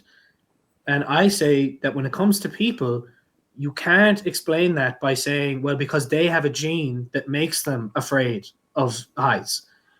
Because if that person wanted to, they could go away and get a parachute and then jump off the edge. So the reason they're not, the reason the reason they're afraid of that height is just because there's no part of them that is in any way interested in what you call it, jumping off the edge, and more so, that person has certain ideas in their head about, well, I'm obviously going to be afraid, not because of my genes, but because I understand what happens when I jump off the edge there. I fucking die. You know? Like an animal, like you see, this is the thing. Animals don't understand anything. Okay. They are really just biological robots. So, like a funny example of this is beavers, right? So we could take an animal that seems to do something that we would be like, okay, surely they must be some bit intelligent, right? So a beaver builds a dam. You know, beavers build dams to store their food in and to sometimes put their family members and stuff into the. I think they make little cubbies and stuff in the dam, right? Yeah. And the cool thing about beavers is that they've actually evolved a hatred of the sound of running water, because they quote unquote think it's a leak in their dam. So what people have done is you can take a beaver and you can raise it in complete isolation from the moment it's born, and then it will still have this hatred of the sound of running water. So we know it's definitely in their genes, Okay. right? But the question is, does the beaver actually understand what it's doing? Does it understand that the sound is representative of some kind of leak? And you can test this by taking a stereo. You can do it very simple. You can take a stereo and you can play the sound of running water in from the stereo near the beaver, and the beaver will completely fucking forget about its dam, and it will just run over and it will start quote unquote trying to build a dam over the stereo, right? So the beaver is what's actually happening there is it doesn't understand anything. It is just following genetic programming where it receives certain inputs, in this case audio inputs, and if a certain response is produced, which is to take bits of dam building material and put it over the sound and stuff like that. So bring it back to our cliff example with the, if you take a horse, the reason why the horse won't go near the edge is because its genes has this stuff in it. It's like, we don't go near the edge, you know, but a human doesn't go near the edge because a human understands that going near the edge is dangerous. It's not that the genes are telling it, are making us do stuff, because humans don't just operate like robots. We develop understandings of things. So if you want to explain why that person is afraid of that height, you can't invoke their genes. You can only explain it by saying something like, that person won't go near the cliff edge because they understand that they could fall and they'll die. So, but I think there's like a middle ground. So, for example, with animals, I get what you're saying. Like I'm paraphrasing. You said like they're biological robots. So I think you're kind of going down the road of like, they don't have like a consciousness. They don't have like that mental mind. It's like deterministic. But would you say humans? I would say there's a middle ground, because, for example, like gorillas, they learn sign language. They have some for lack of better words, some form of consciousness, maybe not nowhere near to the extent of humans. And then I would say if you look at babies, I think as humans develop their brain and gain competence and understanding, we get that mental state. But I think we're a balance. It's like consciousness and unconsciousness. It's like consciousness and animal instinct. And I think as humans grow, we become more conscious and we can overcome the animal instinct. I yeah, I agree with that. But like the way, so you know, Danny, you said that animals are pretty much just robots that run mechanistically, right? It's they hear a radio emitting a sound of water and they start building a dam over the radio, right? But human beings have uh, the kind of same anatomical structure. The only difference is kind of our prefrontal cortex and the size of it. And so, we have the lizard brain, and on top of that, we have the mammalian brain. And then on top of that, we have our prefrontal cortex. So, Yeah. Those parts, just because we can move past our intrinsic nature through behavior doesn't disprove our uh, intrinsic inclinations, right? That's what I would say. And I mean, there have been this has been replicated that babies are actually afraid of heights. This has been shown in a lab that babies are intrinsically afraid of heights, and it's not because they have this idea that they've learned over time that if you fall you die, but they're So to be clear, afraid of heights. Yeah, like to be clear, obviously, if I'm talking about a part like me standing next to that cliff, the idea that the cliff is dangerous and stuff is obviously something I've had to learn. Like I'm not born with that understanding. I'm born with, as you say, Andrew, a genetic like disposition of just I don't want to go near the edge, and that's I mean, like people are not blank slates. 100%, we're not. It's just that people have the ability to create new ideas and new information and new understandings that is independent of their genes. It's all stored up here, and it never touched our genes. It never came from our DNA. I'll say that dam building analogy. So I just think that stretches further than what you're saying with regard to gender and sexuality. So it's intrinsic in their genes to build the dam over the radio, right? It's kind of a reflex that they get from their genes. And what I would say is that the same way that we prove that there's a certain kind of them hearing the sound and it runs through their genetics and it causes this reaction. Through that same method, we've learned new things in neuroscience that have shown that with regard to sexuality and gender, that there is a component in neuroscience that actually reliably shows different sizes in particular regions of, say, a gay male and a straight male. So a gay male has a suprachiasmatic nucleus that's twice the size of that of a straight male, whereas their sexually dimorphic nucleus is half the size of a straight male, right? And so these components, like I said, they go the same way that the beaver and the dam, or what you had said, that analogy. What's been shown in neuroscience is that sexuality and even gender kind of inclination,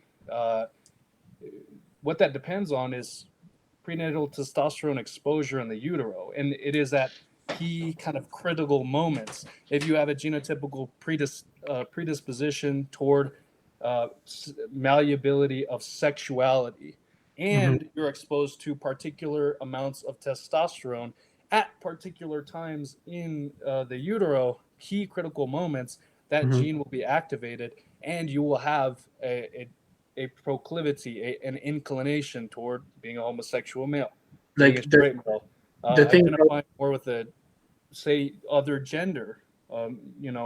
That's what's been shown in neuroscience. That's what Dr. Debrisso's book, The End of Gender, actually, that's where I'm kind of referencing that from. Yeah, like I suppose the issue again is that all of that stuff is like correlational, like so if you did a bunch of studies that seemed to consistently show that gay males, some particular part of their brain is a different size or a different shape. So let's say you got a whole load of data. Every single study that's ever been done has shown that gay males have that part of their brain, and it looks like that, and nobody else does. The problem is that data supports the claim, okay, that their brain, that part of their brain being that size makes them gay, but that data also supports being gay is what makes their brain that particular size. You don't know which one is causing the other one. That's the problem with having only correlational data. Well, and there were other components to that, but also that's the same method through which we figure out what causes the beaver to build the dam over the radio. That's just what I would argue against that. I mean, for one, I'm not volunteering for the enlargement of that part of my brain. That's I'm fine the way I am. I don't need them rooting around. But no, like one thing I was going to say about what Danny was saying, we can base our fears off of what we think. Obsessive compulsive disorder and phobias go to prove that. People have phobias of all sorts of things that there's no way there was a genetic predisposition for. Yeah. And the feeling people get with obsessive compulsive disorder is real fear if they don't do a ritual. And so you can it's definitely both for humans. We get the fear, anxiety, happiness, love, whatever it is, that feeling that can come from the more reptilian part of the brain and we get that anxious feeling or whatever, but we can also think up our own fears. I mean, people are scared of germs, quite rightfully so. You're scared of germs, but we can't see them. Right. Well, and what I would say is that, like I said, we can overcome our intrinsic nature, but that doesn't kill the fact of that intrinsic nature. So I think it does. I think it absolutely does kill it. I think it kills it outright because it. Well, but that would say that a gay person could just turn straight if they wanted to. No, not necessarily. It's in the same way that I can't just decide in a moment to just not be afraid of a certain height. As in, just because these things are not caused by genes does not mean that they can be changed on a whim. A gay person. Being gay can not be genetic, but also not necessarily be something that someone can consciously just choose to change. It's being gay can be the result of all kinds of, let's just say hypothetically, it's the result of complicated memes and stuff like that are in that person's brain or in their mind. That isn't something that somebody can just, change. Now, I don't think being gay is necessarily to do with memes. I was just throwing that out there as an example. Like the only reason I mentioned the beaver thing was just that I was trying to pick an animal that would seem to be doing something very creative and that would require some kind of understanding of stuff. That was the only reason I picked a beaver. Yeah. Obviously, a fucking slug is it's a bit of a different kind of animal. Again,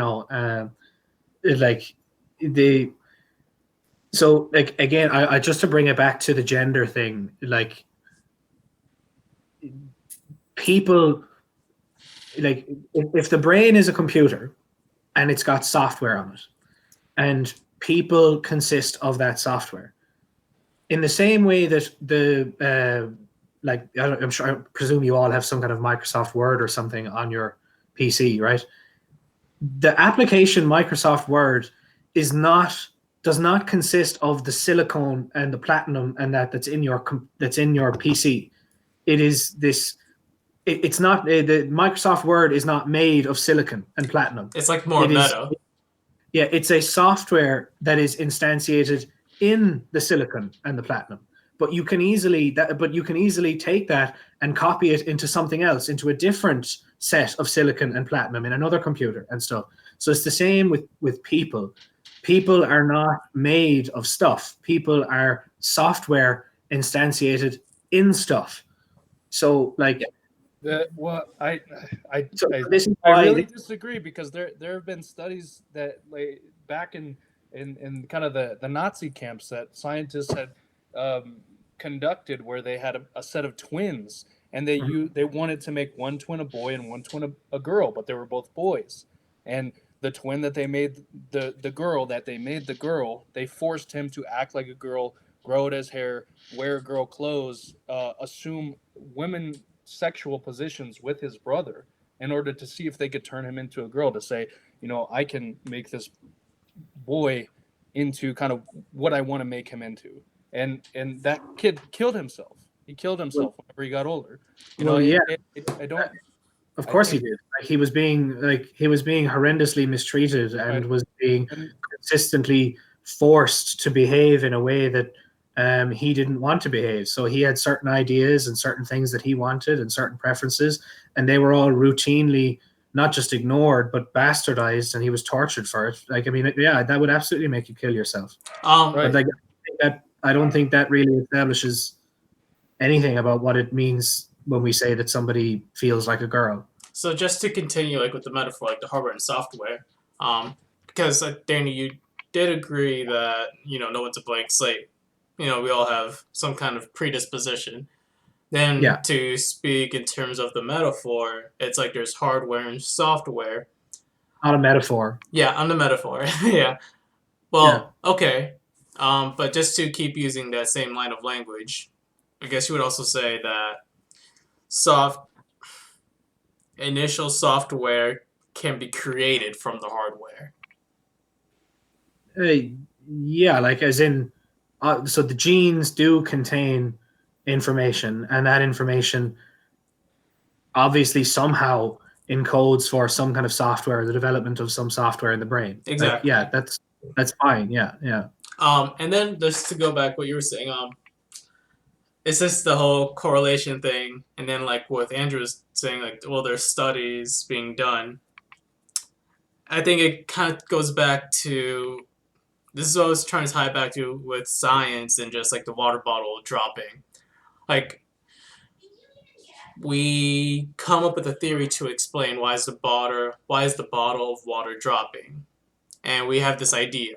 That idea always existed. We just picked an idea and we see something in the natural world and we associate it. And when we come up with different explanations for phenomena like planets orbiting, we start off with this one idea A and we correlate it. But as we do, let's say, more and more experiments, we get a more accurate picture of what's going on in this phenomena, and we say, oh, instead of this abstract idea A, we pick a better representation of that model and pick abstract idea B, and we say this correlates better. And I think that's the same thing with, let's say, correlational studies. Like I said before, as we add more and more correlations, we get closer to the truth. In terms of physics and stuff, there's always like the acceleration of the Earth. It's 9.8. Well, it's 9.81. And then we keep going and we keep going and we get more and more accurate. Like, science is never concrete in that sense. It's something, the speed of the Earth is always changing because the land mass and the oceans, the water, and that sense is always updating. But we're always becoming more accurate because we don't have a logical buildup for the phenomena, like gravity. We start off somewhere. We theorize, like, here's gravity. Let's say this exists, and we build on that. And that's why until we come up with a better foundational model, we build up on what we have.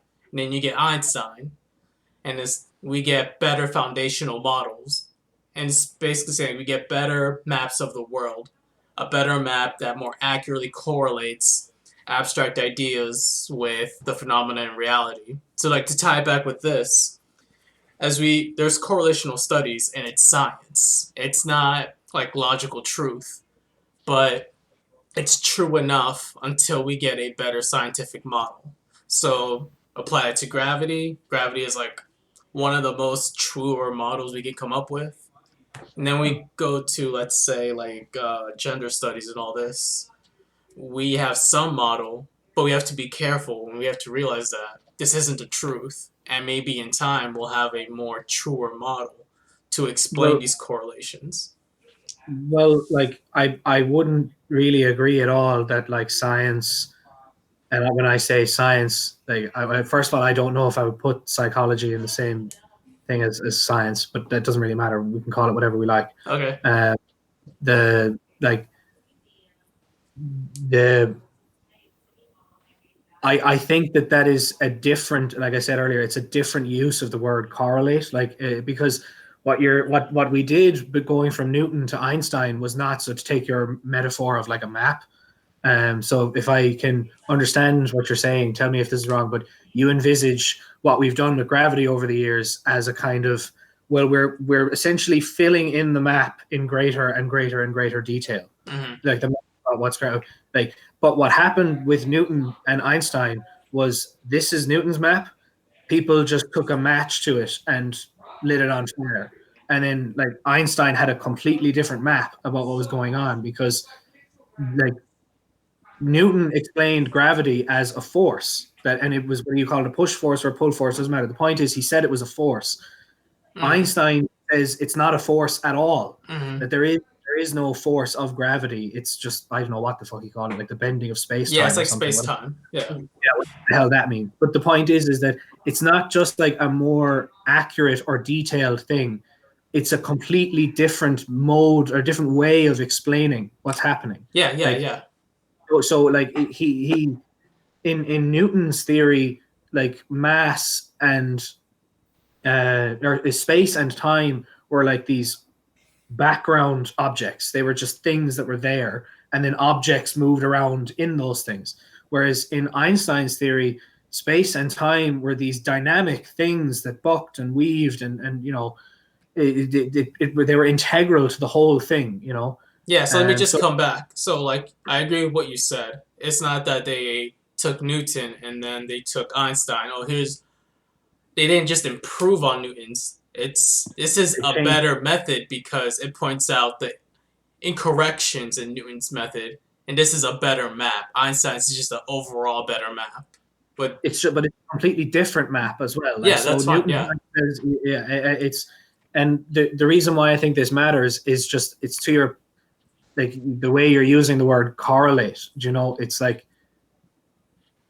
it's when you're talking about the studies, like of in where, as you said, you get more and more and more correlations, so you get more and more data and more accurate correlations, and we go from a 0.1 to a 0.2 to a 0.3 to a 0.4 correlation. Like, that's with that is not the same thing as the kind of correlation that happens in science. Like it because, like, this is why I mentioned with the water bottle, the same piece of evidence can correlate with two different theories. So the water bottle falling at 9.8 meters per second squared correlates with Newton's theory, quote unquote correlates with Newton's theory, and it quote unquote exactly with Einstein's theory. So the point is that when you're looking at any piece of evidence, whether it's a water bottle falling or some kind of data set, the way you interpret that evidence is entire, and what that evidence can be seen to support is entirely dependent on having an actual explanation for what's happening. No, and I completely agree. And like what I'm trying to say is that as you gain more evidence, because let's just all agree hypothetically, like Newton is just wrong. Let's say we objectively know that. I think as you bring in more data, you'll find contradictions. Because if we assume Newton's map of the world is wrong, as we learn more and more about the natural world, we should find contradictions in Newton's model. And that's my point. As you stack more correlations, as you gather more evidence, you'll find a contradiction. So yeah, at first, like you said, like the bottle dropping, it might correlate with Newton's model, and it might correlate with Einstein's model, and that's true.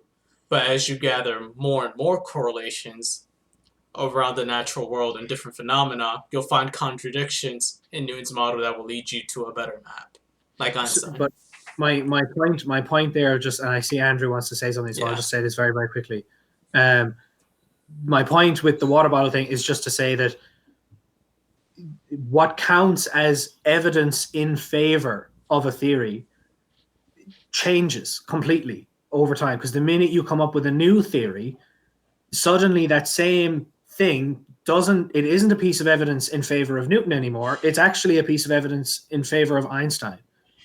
Like it completely changes. Like because you're now we explain the water bottle falling in terms of space-time. We don't think the water bottle falling has anything to do with forces. Mm-hmm. So the same quote unquote piece of evidence is no longer evidence in favor of Newton's thing. So this is what I mean when I say you're looking at the correlational data sets and stuff, like, but what exactly that data set quote unquote supports, or what it is in evidence in favor of, is not a static thing. It changes as you've come up with new theories and new ways of interpreting that data. Yeah, Andrew.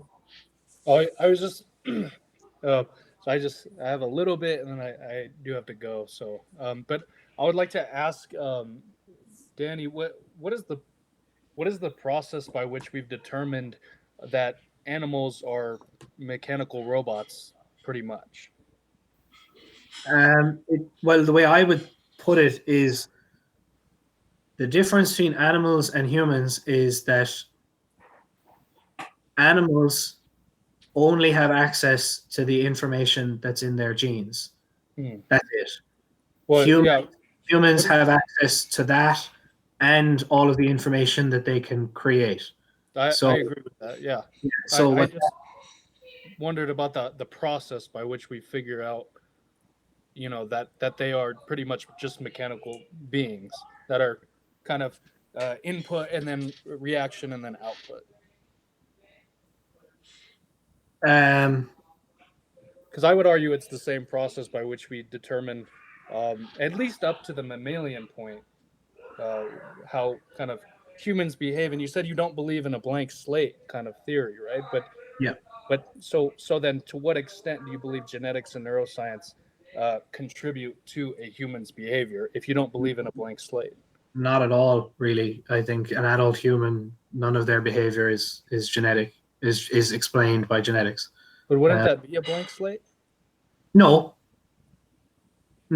So they so this is why this was what I was trying to say with my example. Which one do you want me to answer first?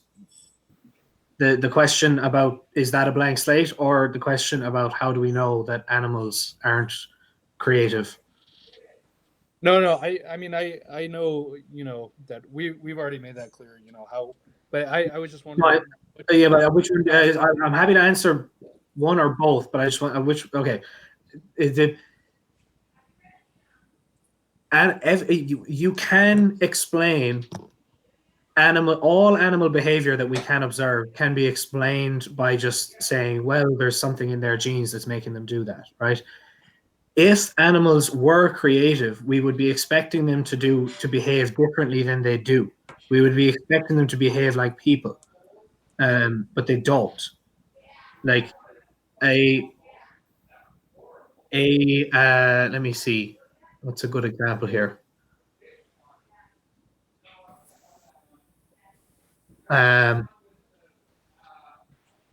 Okay, I remember reading about something. So you can actually you can take a dog. Now this is rather cruel, right? Well, I can stick with my beaver example. But maybe you don't like that one. But it's if the beaver understood what it was doing, if the beaver actually was able to do something other than what its genes are telling it to do, if it was anything other than a robot, then the beaver would respond differently to the sound that's coming out of the stereo compared to hearing the same sound coming from its dam. It would because a human, like, humans don't humans don't behave associatively like that, as in, like, a human, like, we can generalize. We could see the problem. We could tell the difference between the sound out of a stereo and actually seeing the problem of a leak in a dam. So like Peterson comes at the same thing just for a completely different reason when he talks about how people, like, he likes to talk about people like abstracting things, like when you see a car right? So you can take the exact same model car, same color and everything like that, and you could, let's say we're talking about Volkswagen Golfs, right? Gray, charcoal gray Volkswagen Golfs.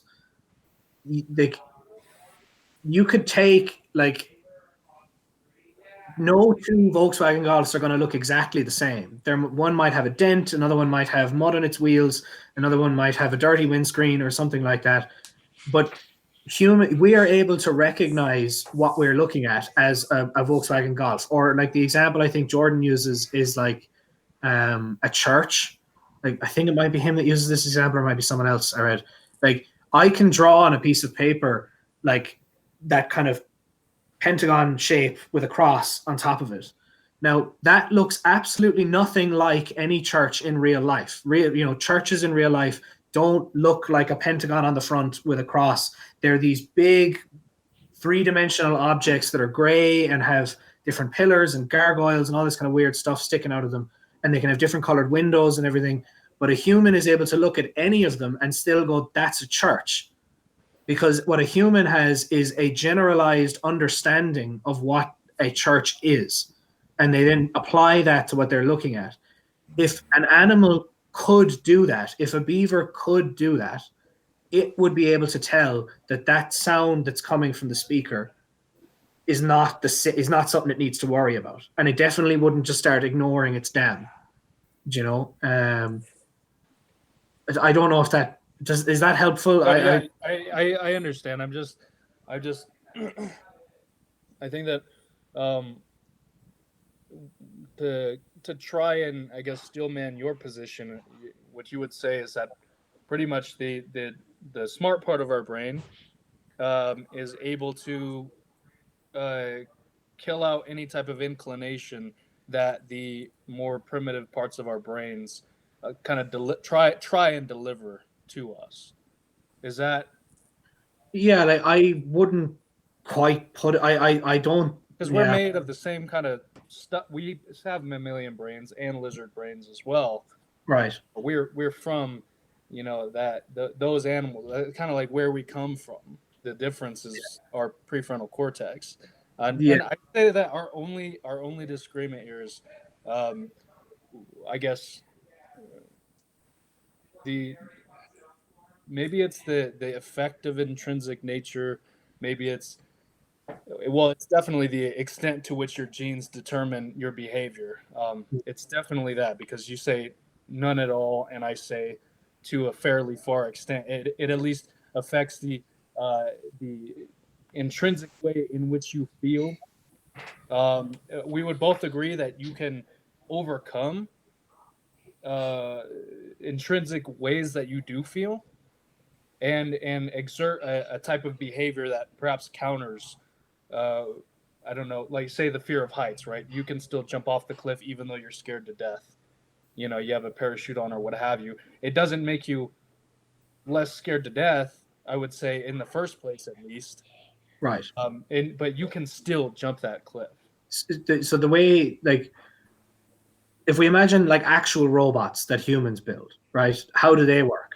Well, those robots work according to certain programming. So we take something like simple, like a really simple kind of robot, like an air conditioning unit or some kind of a thermostat, right?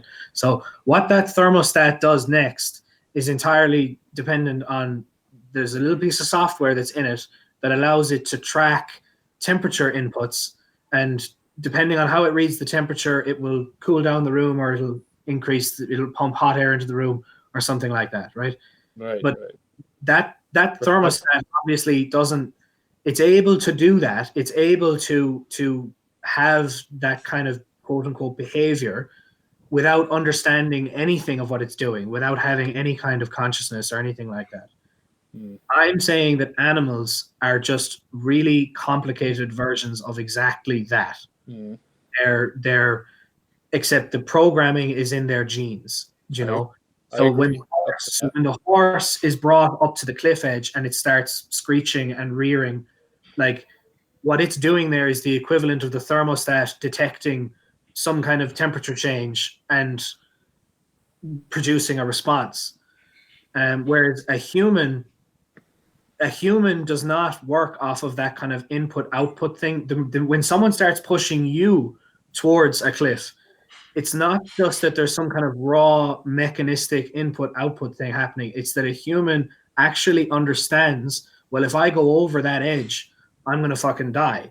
The human actually understands that, and that's why they don't want to go near the edge. So it's that's what I mean when I say human behavior is not. None of our behavior is explained by our genes. And I would say that there, to an extent, our behavior is explained. Now, I have another question. Are you like a dualist? So you don't believe that? Do you believe that we pretty much think and perceive and I guess form ideas in pretty much a completely different dimension than I would say, the physical realm? Does that well, I don't really know what dualism. I've heard the term. I don't really know what Do it you means. mean like? Are you asking Dan if he's like a materialist? Like everything is just all physical, or the other? Well, in it seems like in kind of brain science, they've made terms of these, and monoism is where you believe that the neurons within your brain kind of come together and create what is your consciousness. Whereas it pretty much all of your consciousness is here. Whereas I think a dualist believes that that's a component, but our thoughts and our consciousness are in a completely different realm. And it may have neurophysiological underpinnings, but it's hard to explain, so I'm probably butchering it. No, okay. I definitely don't think that only like physical things like exist. I don't think that's right. Like the laws of physics themselves are not. They don't exist physically. They're kind of abstract regularities. Like, so the principle of conservation of energy is not something that exists physically, but it does definitely exist. And I use the exact, like, software. Software is not a physical thing. It's some kind of more abstract thing. As far as our ideas and our thoughts and where they exist, obviously they're created in our mind, but I think they're definitely a separate category. They're absolutely a separate category to just our subjective experiences. Like, so I can say something like, let me see. So I can say, for example, that my thoughts differ to yours on whatever subject. And I'm, in that sentence, I'm describing some kind of difference in logical content. That there's some kind of content of my thoughts that is different from yours. I'm not referring to any kind of experience that you or I have while thinking. So, like, so clearly there is a completely there's something about experiencing stuff, and then we can actually then create certain ideas and thoughts which seem to be separate. They seem to be there's aspects about them that are separate from that. I think, yeah, I got you. And I have one more question. I gotta go. Do you think that there are neurophysiological underpinnings to consciousness? I don't pretend to have much of an answer when it comes to consciousness. Okay. I think that conscious experience. I think that conscious experience comes along for the ride when you have an organism like us that can create new ideas and new information. Yeah, I don't think that consciousness is a product of arranging neurons in some specific way. So if I understand your question correctly, that if you, like, I don't think, for example, that if you took a bunch of neurological tissue and all of the stuff that, look, I'm not an expert on neuroscience, so I don't really know the technical terms here, right? But if you took a load of brain tissue and arranged it in just the right way, you'd get consciousness. I don't think that's right. Okay. All right. yeah, that's pretty much all I wanted to know. But I gotta go, guys. So it's been Have a good an one. awesome Next week. conversation. It's been an awesome Thanks, Andrew. conversation. So, All right, see you, mate. Have a good one. Really fun. Thank you. thank you, guys. I've got to get going in a minute too because I've got to cook my lunch for tomorrow and I've got to work. One thing I would say is I think domesticated animals are beginning to have conscious thought because I mean, you know, cats understand mortality, like, you know, only domesticated cats. I've never really dealt with wild cats, but like when my dad's one cat died, the other cat definitely understood. You could see it. He was mourning. You could see it. The dog, not here. The dog, clueless. But the other cat, you could definitely see he was mourning. But yeah, I mean, like, and having dealt with animals, sometimes they act like genetic robots. Other times it's like that was very, very smart what he did. So sometimes I don't think they've got the ability. Certainly, they don't have language down pat yet. I mean, dogs have 8 different types of barks. That's not really language. That's reaction. But yeah, no, you know, sometimes you get a little glimmer of consciousness out of a cat or a dog, and it's like, whoa, that's impressive. But yeah, I think all species are sort of start off as a genetic robot, and then through evolution, if they need creativity, then they'll develop it over many hundreds of generations. But yeah, I mean, like I don't think we disagree very much. I just think that genetics does play more of a role in the foundation of the world. And then as we grow and learn and practice behaviors, that's what builds the structure of the brain. So there is a huge element of choice and behavior and environment. But I do also think that the genes we have are very important to our behavior as well. So like I suppose the thing is for me is that like a consequence of like, so when I use the hardware software thing, the reason I emphasize that that's not a metaphor, like I mean that very, very literally. Sorry, I just dropped something. I mean that very literally. One consequence of that is that I do think that people are the consequence that it is possible to upload. You literally could upload to a computer. You absolutely could do that. So the reason why that matters is that if that is possible, then clearly nothing to do with that person is what would you say? Manipulatable. Well, no, it's just that person is clearly something that is independent of any brain tissue or any genes or anything like that, because that person can exist and be the same person in a computer, except that rather than having bones and nerves and you'd have electronic connections and things like that. Yeah. No, I understand what you're saying. It's just from the evidence I've read and seen, I just always get the feeling that genes do play more of a role than you believe. I'm not a neuroscientist, so I hope I came across okay in this conversation, and it wasn't my intention. That's why I tried to kind of go, guys, are you sure you want to do this? Because I was like, I don't want anybody to feel like I want to take over a conversation. No, this is the worst discussion I've ever had.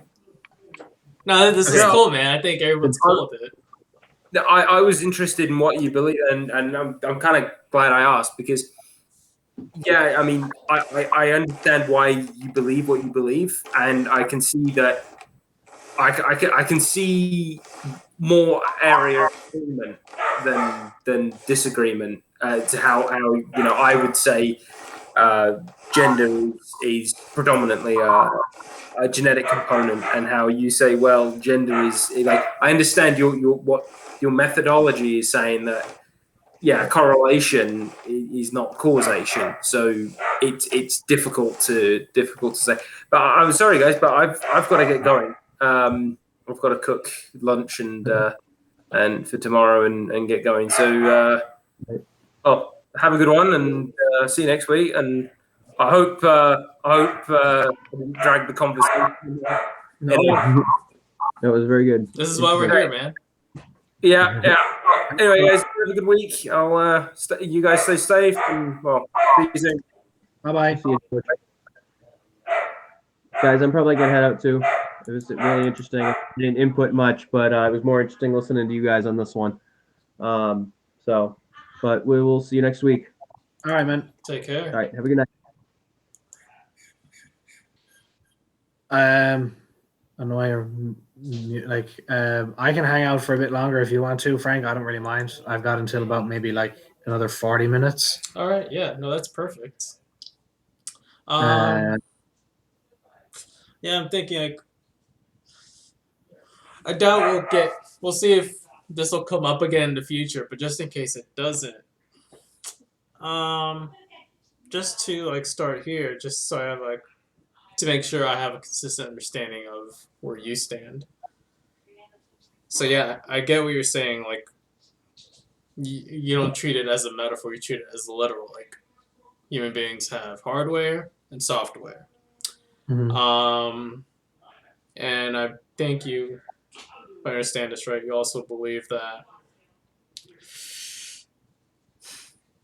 on one hand, you don't think you can arrange the neurons and brain tissue in a certain way that can create this, for lack of better words, consciousness. Mhm. Okay. That's one point. The second, I guess, pillar, or just because I'm trying to fit this together, would you consider the consciousness to be a physical thing, though?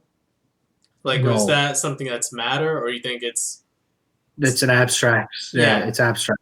Yeah. okay? I don't. Or you go ahead. You finish your. So, and I get that. So it's like awesome. So to me, it's like compared to the best of my knowledge, you're not a materialist. It's not like everything is made out of matter and a certain arrangement of matter with properties. So my question would be, yet somehow you believe it.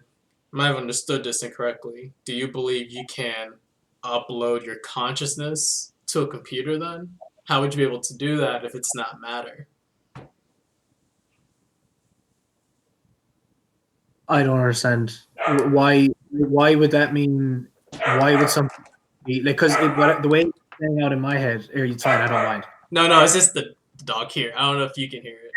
Oh no, I don't mind at all. Okay, You cool. don't have to move or anything. The way that the reason why I say it's not matter is like, so if okay, let's take, so I don't think you can arrange brain tissue and get consciousness in this for the same reason that I don't think I can just arrange silicon and platinum and get Microsoft Word. Exactly. Okay. Okay. So like, because the actual software that is Microsoft Word is independent of any particular piece of silicon and platinum, which is why you can share it and download it, and you can represent it on a computer that is made out of silicon and platinum, and you can represent it on a computer that uses other materials instead, and stuff. So it's independent of its physical thing, that it's just that it's stored in physical things, but it's something that's separate from them. Yeah, so this is where I disagree, and I think there's an inconsistency. Maybe. All right, because it's awesome. Because you're an aerospace engineer, right? Well, that's what I did in college, but yeah, I'm an engineer. Yeah, same. I work at the Kennedy Space Center, so it was cool having like another engineer, so I can like say some things like Pythagorean theorem, and you're not like, nope. Yeah. Go ahead. Yeah. I think Microsoft Word, that is I get it. I think that is completely physical. I think that is an arrangement of, let's say, what were the materials? Just those materials, like platinum, silver. I'm sorry? Whatever. Yeah, Silicon and whatever. platinum. Silicone, yeah. I think it is. So let's just get to nitty gritty a little bit. Wow, like where do I start? It's so let's say you have a circuit, right? Electricity, you have some materials in a circuit, and you put an LED, right? Boom. Now, I guess, okay, because there's a difference. 'Cause I think I might know where you're going, but there might be a differentiation. Yeah, maybe break it down even better. All right, so imagine a painter. It's the Renaissance or whatever. It's the present. There's paint, right? And you create a painting. Now, there's literal materials. There's the canvas. There's the cloth, the cotton or whatever, and then there's the oils. Mhm. It's like there's a picture. It's like let's say an 8x8 or 8 inches by 8 inches. Keep it simple. Bam, a square canvas. Now the picture. This is like, well, what level are we talking? How do you? This is where we're playing with semantics. It's like, what's the picture? No, we're not. We're not playing with semantics at all. Like, as in, so if I understand where you're going to go with this, you're going to sit there and you're going to say, okay, is the Mona Lisa, is the painting of Mona Lisa reducible to just the paint and the canvas and stuff? I would say no. Exactly. No, it's not. The point is that we acknowledge there's a differentiation. Yes, it's got the terminology that I've heard people use to describe this is that there's different levels of emergence. Okay. That you can have things that emerge at higher levels, so can I ask you? I will. You hit me with a direct question. I'll answer that first before I ask you one. That's cool. Yeah. So we'll go back and forth. I just want to make sure because I think this is like one of a really good way to have a conversation or discussion where people might have a disagreement. It's to stay on path and where you separate. Focus on that before you keep going. Yeah. So I love that, and that's the terminology I wanted to get on the same page with you. What language you're using? I like that emergence because then you see where I'm going. There's the painting, the oils, but then there's the picture because that picture you can put in a computer with LEDs. It's different materials, but it's the same picture. But now we can be careful. This is where nitty gritty. We'll define the picture because.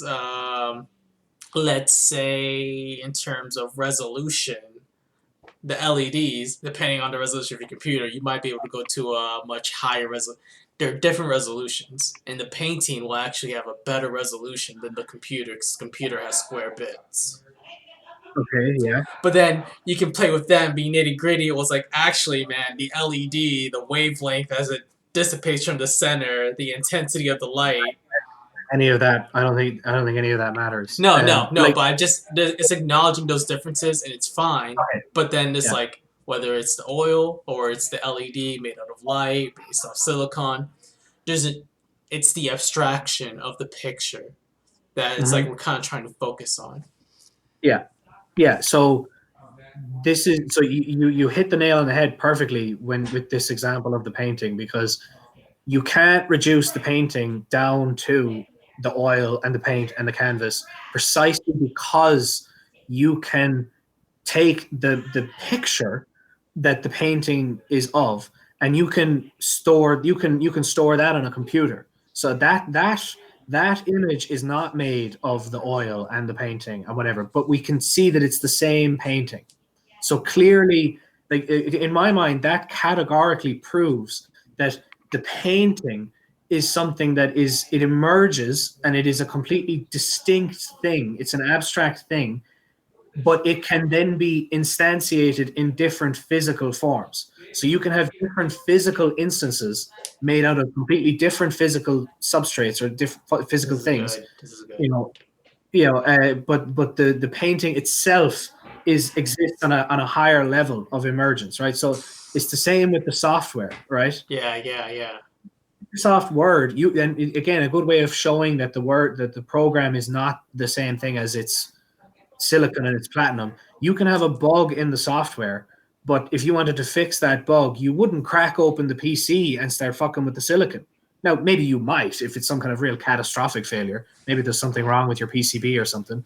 But like the software itself can malfunction, and you can fix it without ever touching the physical thing that it's stored in. So the particular arrangement of transistors or of silicon and platinum, you can fix whatever is wrong with Microsoft Word most of the time without ever touching the physical thing that it's stored in.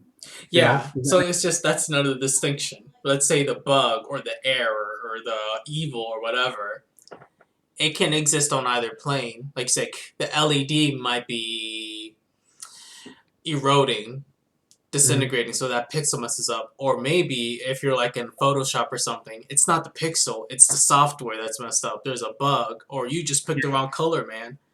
So yeah, it's just These, you see, like, so this, like, by the way, none of this is original from me. Like, I get all of this basically from like one author.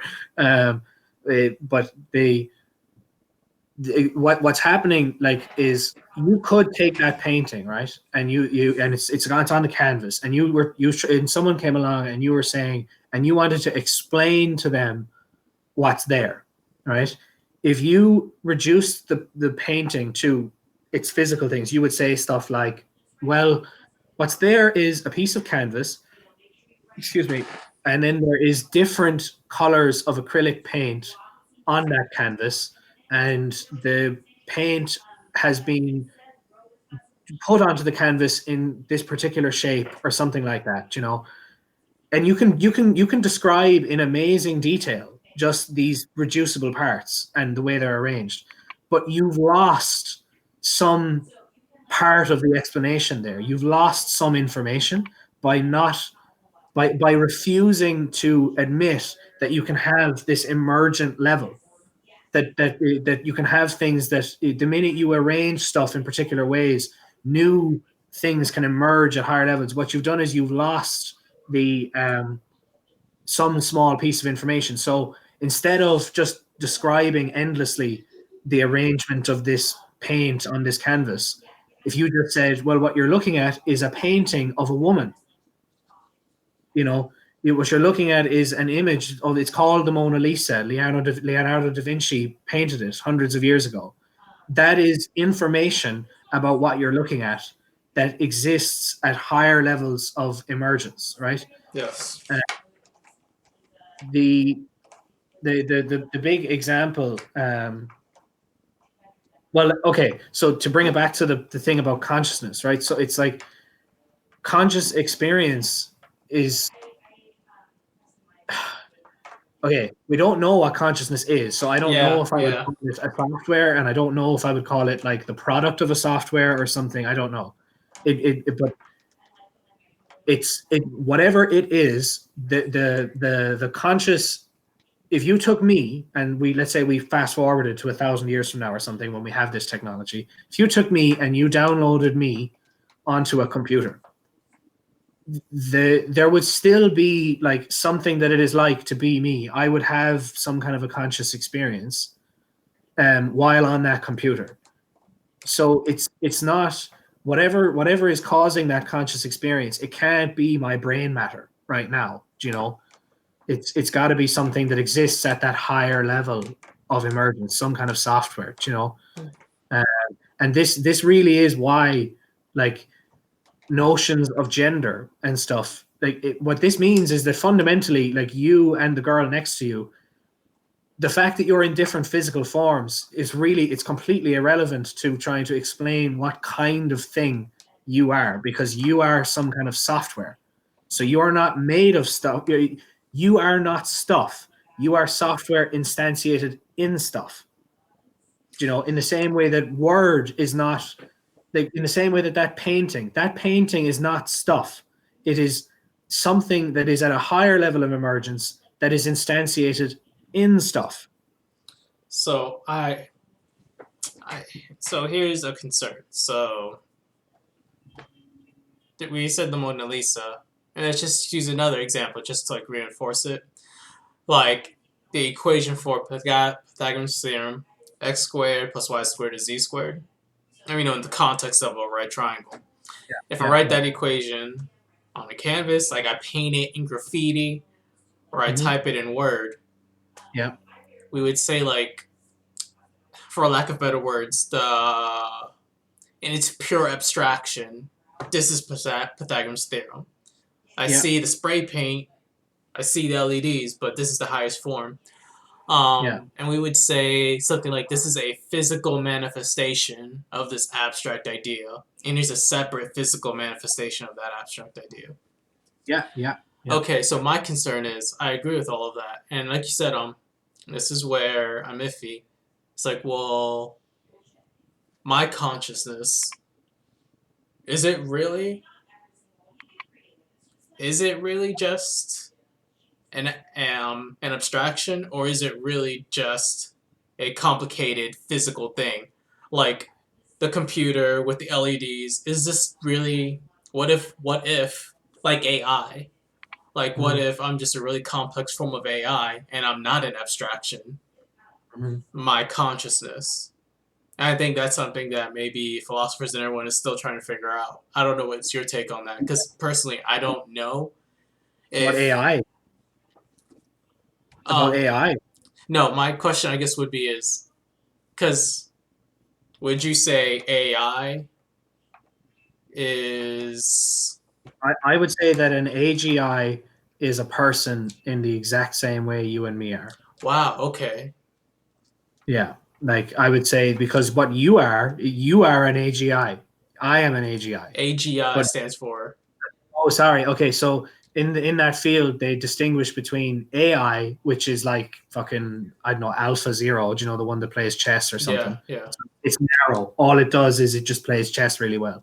And then there's this conception in that community that, well, if you take the AI that plays chess, and then the AI that drives cars, and then the AI that flies fighter jets, and then the AI that you take all of those, imagine you get like 1,000 of those different ones, and you could somehow amalgamate them into some general AI, so an AGI, artificial general intelligence. That's what we are. Okay, look, just to be clear as well, I think, okay, what I mean is that the word artificial in AI is misleading, because so what we're talking about for the last few minutes when it comes to, you know, like the painting and the technical terminology here is that because what we're talking about is information.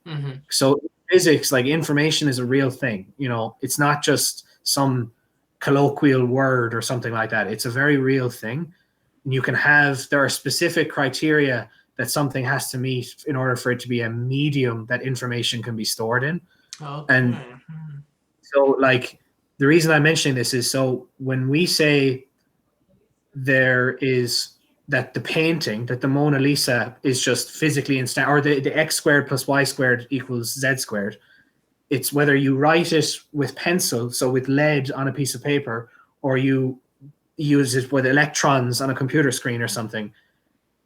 The information that's in the equation is the terminology is, it's independent of its physical substrate. Okay, so in one case, its physical substrate is graphite on paper. The other, it's electrons on a screen or something like that. I don't know exactly how computers work. You know, but so they're two different physical manifestations, but the information itself is independent of it. Another good example is, if I say to you, when you and I are talking, what we're doing is there is information being converted from, it's stored in our brains. It then emerges as it becomes instantiated in vibrating sound waves. It goes into the computer, it gets transferred through the internet into your computer, and then it comes out in sound waves again, and then your brain. So just by me saying a single sentence to you, the information that's in the sentence is actually being converted into many, many different physical forms. Absolutely, yes. You know, now that is one of the most interesting things about our universe, that something like that is physically possible. Yeah, it's crazy. Yeah, so this is the thing about people. Like, we are what a person. If a person is software, right? Software can only be information, right? So it's if a person is made what a person really is information, then we are independent of our physical substrate as well. Yeah, so I guess because I see all of that and I get all of that, and this idea of the emergence, the idea of information, which could be like the abstract, and I get like information, and then you have the idea of like the medium, which painting, cameras, all this, light waves, sound waves. Yeah. At its core, I guess what I'm asking is, here's an example. How should I say this?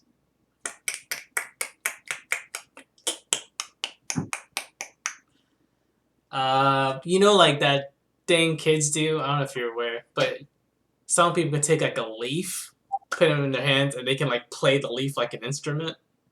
Yeah. Yeah, right. So the leaf is, I guess, in your hands, and the air. That's all a medium for information, the sound that you're intentionally making. Yeah. Right. But what if a leaf falls, and there's some minute sound associated with that? Would you consider that a message? No, because there is no like it. There is no information in the sound of that leaf falling. And that's where I'm getting at. Like that's the core question. What do you constitute information?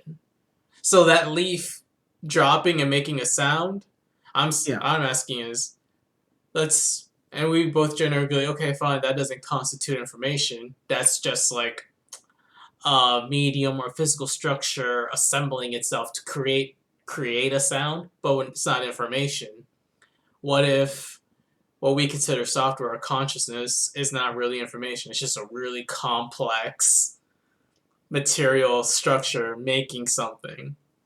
No, it can't be like that, because your conscious experience consists of information about the real world. So like, as in like when what your consciousness is filled with is information about the world. Absolutely. Yeah. Now we can admit that it is imperfect. We can admit that it can be wrong and it can be fooled and stuff like that. Mm-hmm. But like, so the reason why the leaf falling, I'm not just like blindly asserting that there's no information in the sound of the leaf falling. It's just that like any particular medium doesn't like inherently have information in it. Information has to be put in it.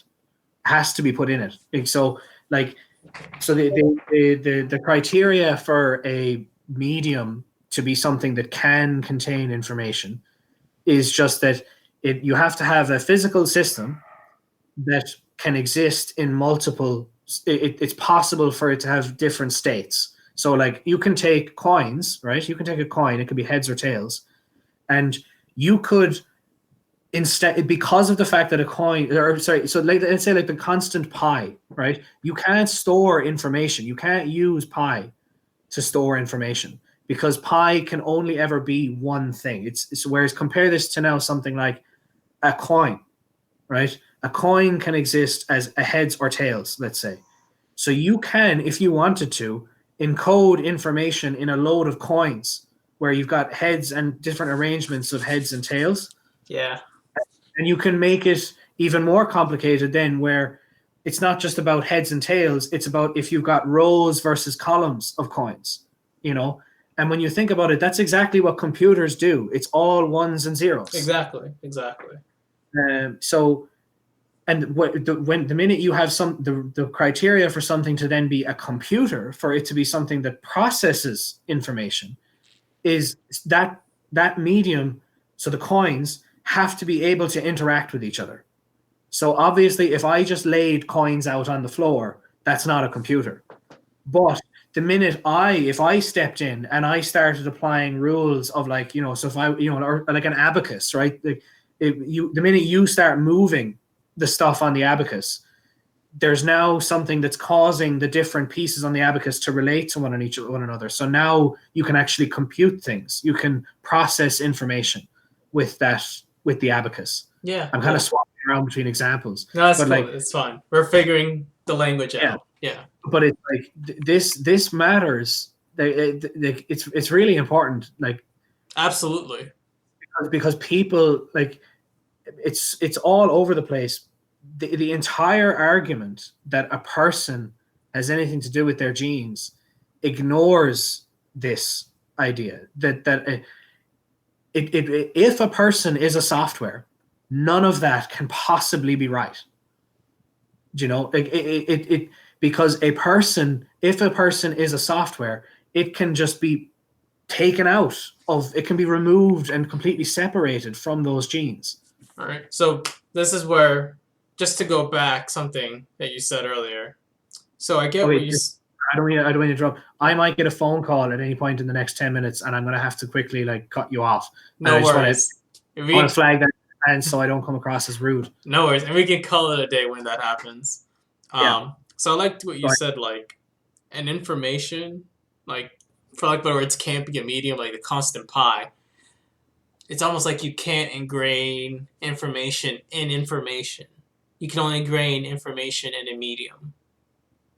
It's just you can't use pi to store information, because pi can't ever be different. It only ever is in one state. So it's 3.14159 da da da da da. Exactly. So the fact that pi can't ever change, the fact that it can't, there aren't multiple states that pi can exist in, means that it just can't. You can't put information in it, you know? Yes. But the minute you have something like a coin that can exist, that can be turned over, so it can be a heads or a tails, that's all you need. And it sounds amazing. It sounds like a reach to say that, but that really is all you need to store information. Can you convey, so the leaf dropping, and like you said, like, you're not the leaf dropping can, so the fact that the sound that a leaf can make when it falls can vary. The fact that that sound can be different. You could somehow, if you built some very complicated machine, encode information using the sounds that leaves make when they drop. You could do it. It's, in principle, it's absolutely possible. It's just extremely complicated and extremely difficult to do. Does that kind of make sense? Like, so you can do all kinds of weird things here. So you could encode. Yeah, I see what you're saying. Like, you can like implement or manifest structure, and that's what the information is, like a structure, an organization, like an intent of some sort, into a medium. And because the leaf falling doesn't have, for let's say, it's not communicating an inherent structure, you don't consider that a higher level. You don't consider the leaf communicating structure information just by it falling, as opposed to someone playing or making sound with it. I can take a load of coins and I can just fuck them on the floor, you know, and there's no information in that. But if I deliberately lay out the coins in a particular way, or an example that's really common is Morse code, you know, like Morse code contains information, or even just different languages. Different languages are completely different mediums, you know. Well, no, not mediums, because it's all like you can the different languages can contain the same information, you know, like that's like, does that kind of make sense? Like, yeah, so English is chair, and Spanish we call it silla. So it's different information. It's the same information, but it's communicated in different ways.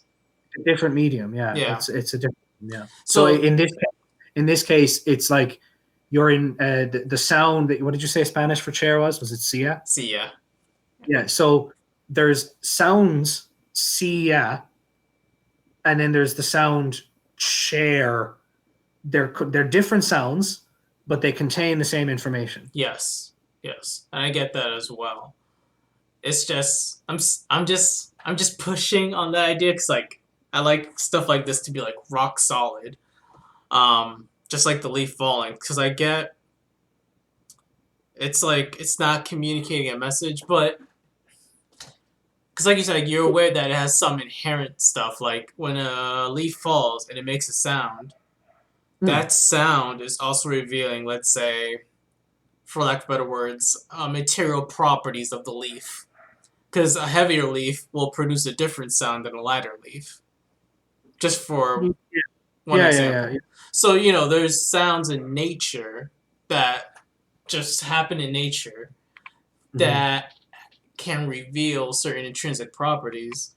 But for some reason, we don't categorize that as like when humans use nature as a medium for certain information. Yeah, I mean, I think you could say, I'm not sure. I don't want to be held too tightly to this because I might change my mind at some later date. But right now, I would say that you could make the argument that there is information about the properties of the leaf just encoded in the fact, because it is possible to examine the differences that two different leaves, the differences in sound that two different leaves make, and you can use that to test certain theories that you have about the properties of those leaves, which is exactly what we do in science. Exactly. What's like, this is the really interesting thing about information, is that and in particular humans' ability to engage with it. It's what the difference between us and animals is, like, what we can do with information. Yeah. Like, because we all are the product of information that's in our genes. Yeah. Right. But the difference is that animals stop there. That's it. That's the rest of their that's all of their interaction with genes or with information. Whereas humans are able to do all sorts of new things. We can make new information. We can actually try and understand information that is instantiated in the world, and that it, like. Yeah, I see what you're going with that. But just to go back to like how you said, like the two leaves falling, like there is information like that, and let's say if we go with that approach, there's clearly two different categories. Like, sure, there's that category 1 where leaves falling, and category 2 like humans communicating information. If we want to approach it that way, as opposed to only this is information, where humans communicate, I would consider both, but then there's a hierarchy of information. Yeah. And then this is the lowest, and this where humans communicate is a higher level. Yeah, I wouldn't call it a hierarchy. I would just say that humans can actively wield information, whereas the leaf can't. So the leaf just falls and it makes a sound, and there's information in that sound, whatever, But a human can manipulate sounds. A human can deliberately make certain sounds and combine them, and we can wield information that way, Yeah, and then so just like to push this more, so there's the leaf, and then there's animals making sounds, and if you're from your perspective currently, it's like they're biological robots. They're just making a sound. They're not communicating information like humans are. But then again, I present this proposition, like, what about this? What if humans are just along that continuum? What if we're just a more complicated sound? That the information we just happen to contain other ideas in the information we make, like a leaf. Okay, so I'll clarify something I said there. Like, obviously animals can, and that's a fair pushback. Animals can wield information to a certain extent, in that they're like bird song, is something that is coded for in birds' genes, and then the birds can then get up in the morning and puff out their chests and sing a song to attract a mate. But all of the information about how to do that and all of the stuff that's involved in that is in their genes, right? What I'm saying is that humans can, when I say, I should clarify, humans can wield information that was never in their genes to begin with. Okay. Because see, that's interesting. Yes, but humans can make new information. We can create new ideas, new information, and wield that instead. So like, that's what I mean when I say that the beaver doesn't know what to do when you play the speaker, because the information about what to do isn't in the genes. what's happening is there is information in the genes that when you hear this sound, you go over and you start putting sticks on the thing, and you plug sticks with it. So that's what he does. He goes over and he plugs it with sticks, because that's the information that's in his genes. Yeah.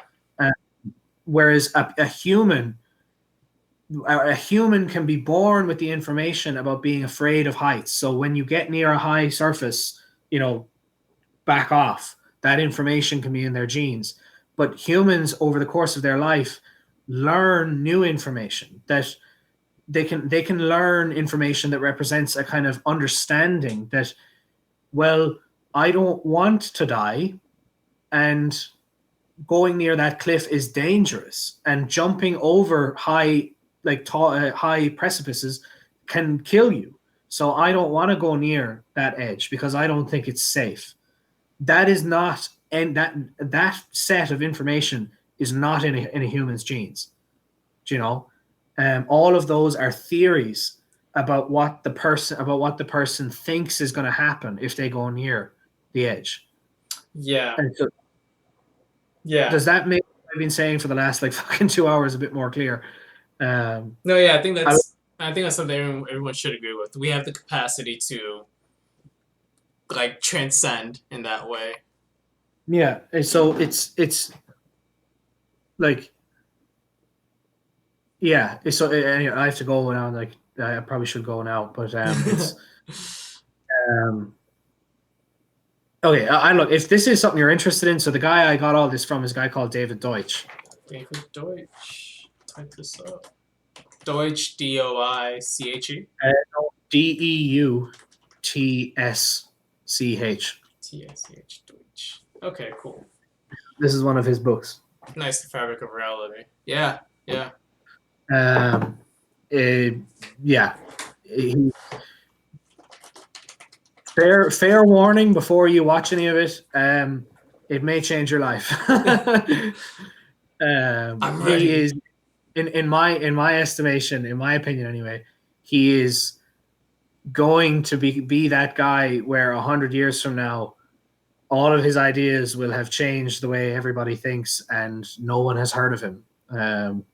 He's very well known. He's a physicist at Oxford. He's very well known as in quantum physics circles and in computation circles, and that he's very accomplished in those fields. But as a public intellectual, he is not well known at all. Yeah. So, yeah, he has a couple of TED Talks. I'd start there. Okay. Yeah, for sure. This is good. It's just more universal stuff, more high-level stuff. Yeah. All right. Yeah, it was fun talking to you, man. Jesus Christ, that was a long one. Yeah. Yeah, I was surprised. We just happened to go this long, but whatever. As long as everyone's comfortable. I'll let you go. Have a nice day, man. You too, man. Thank you. Bye-bye.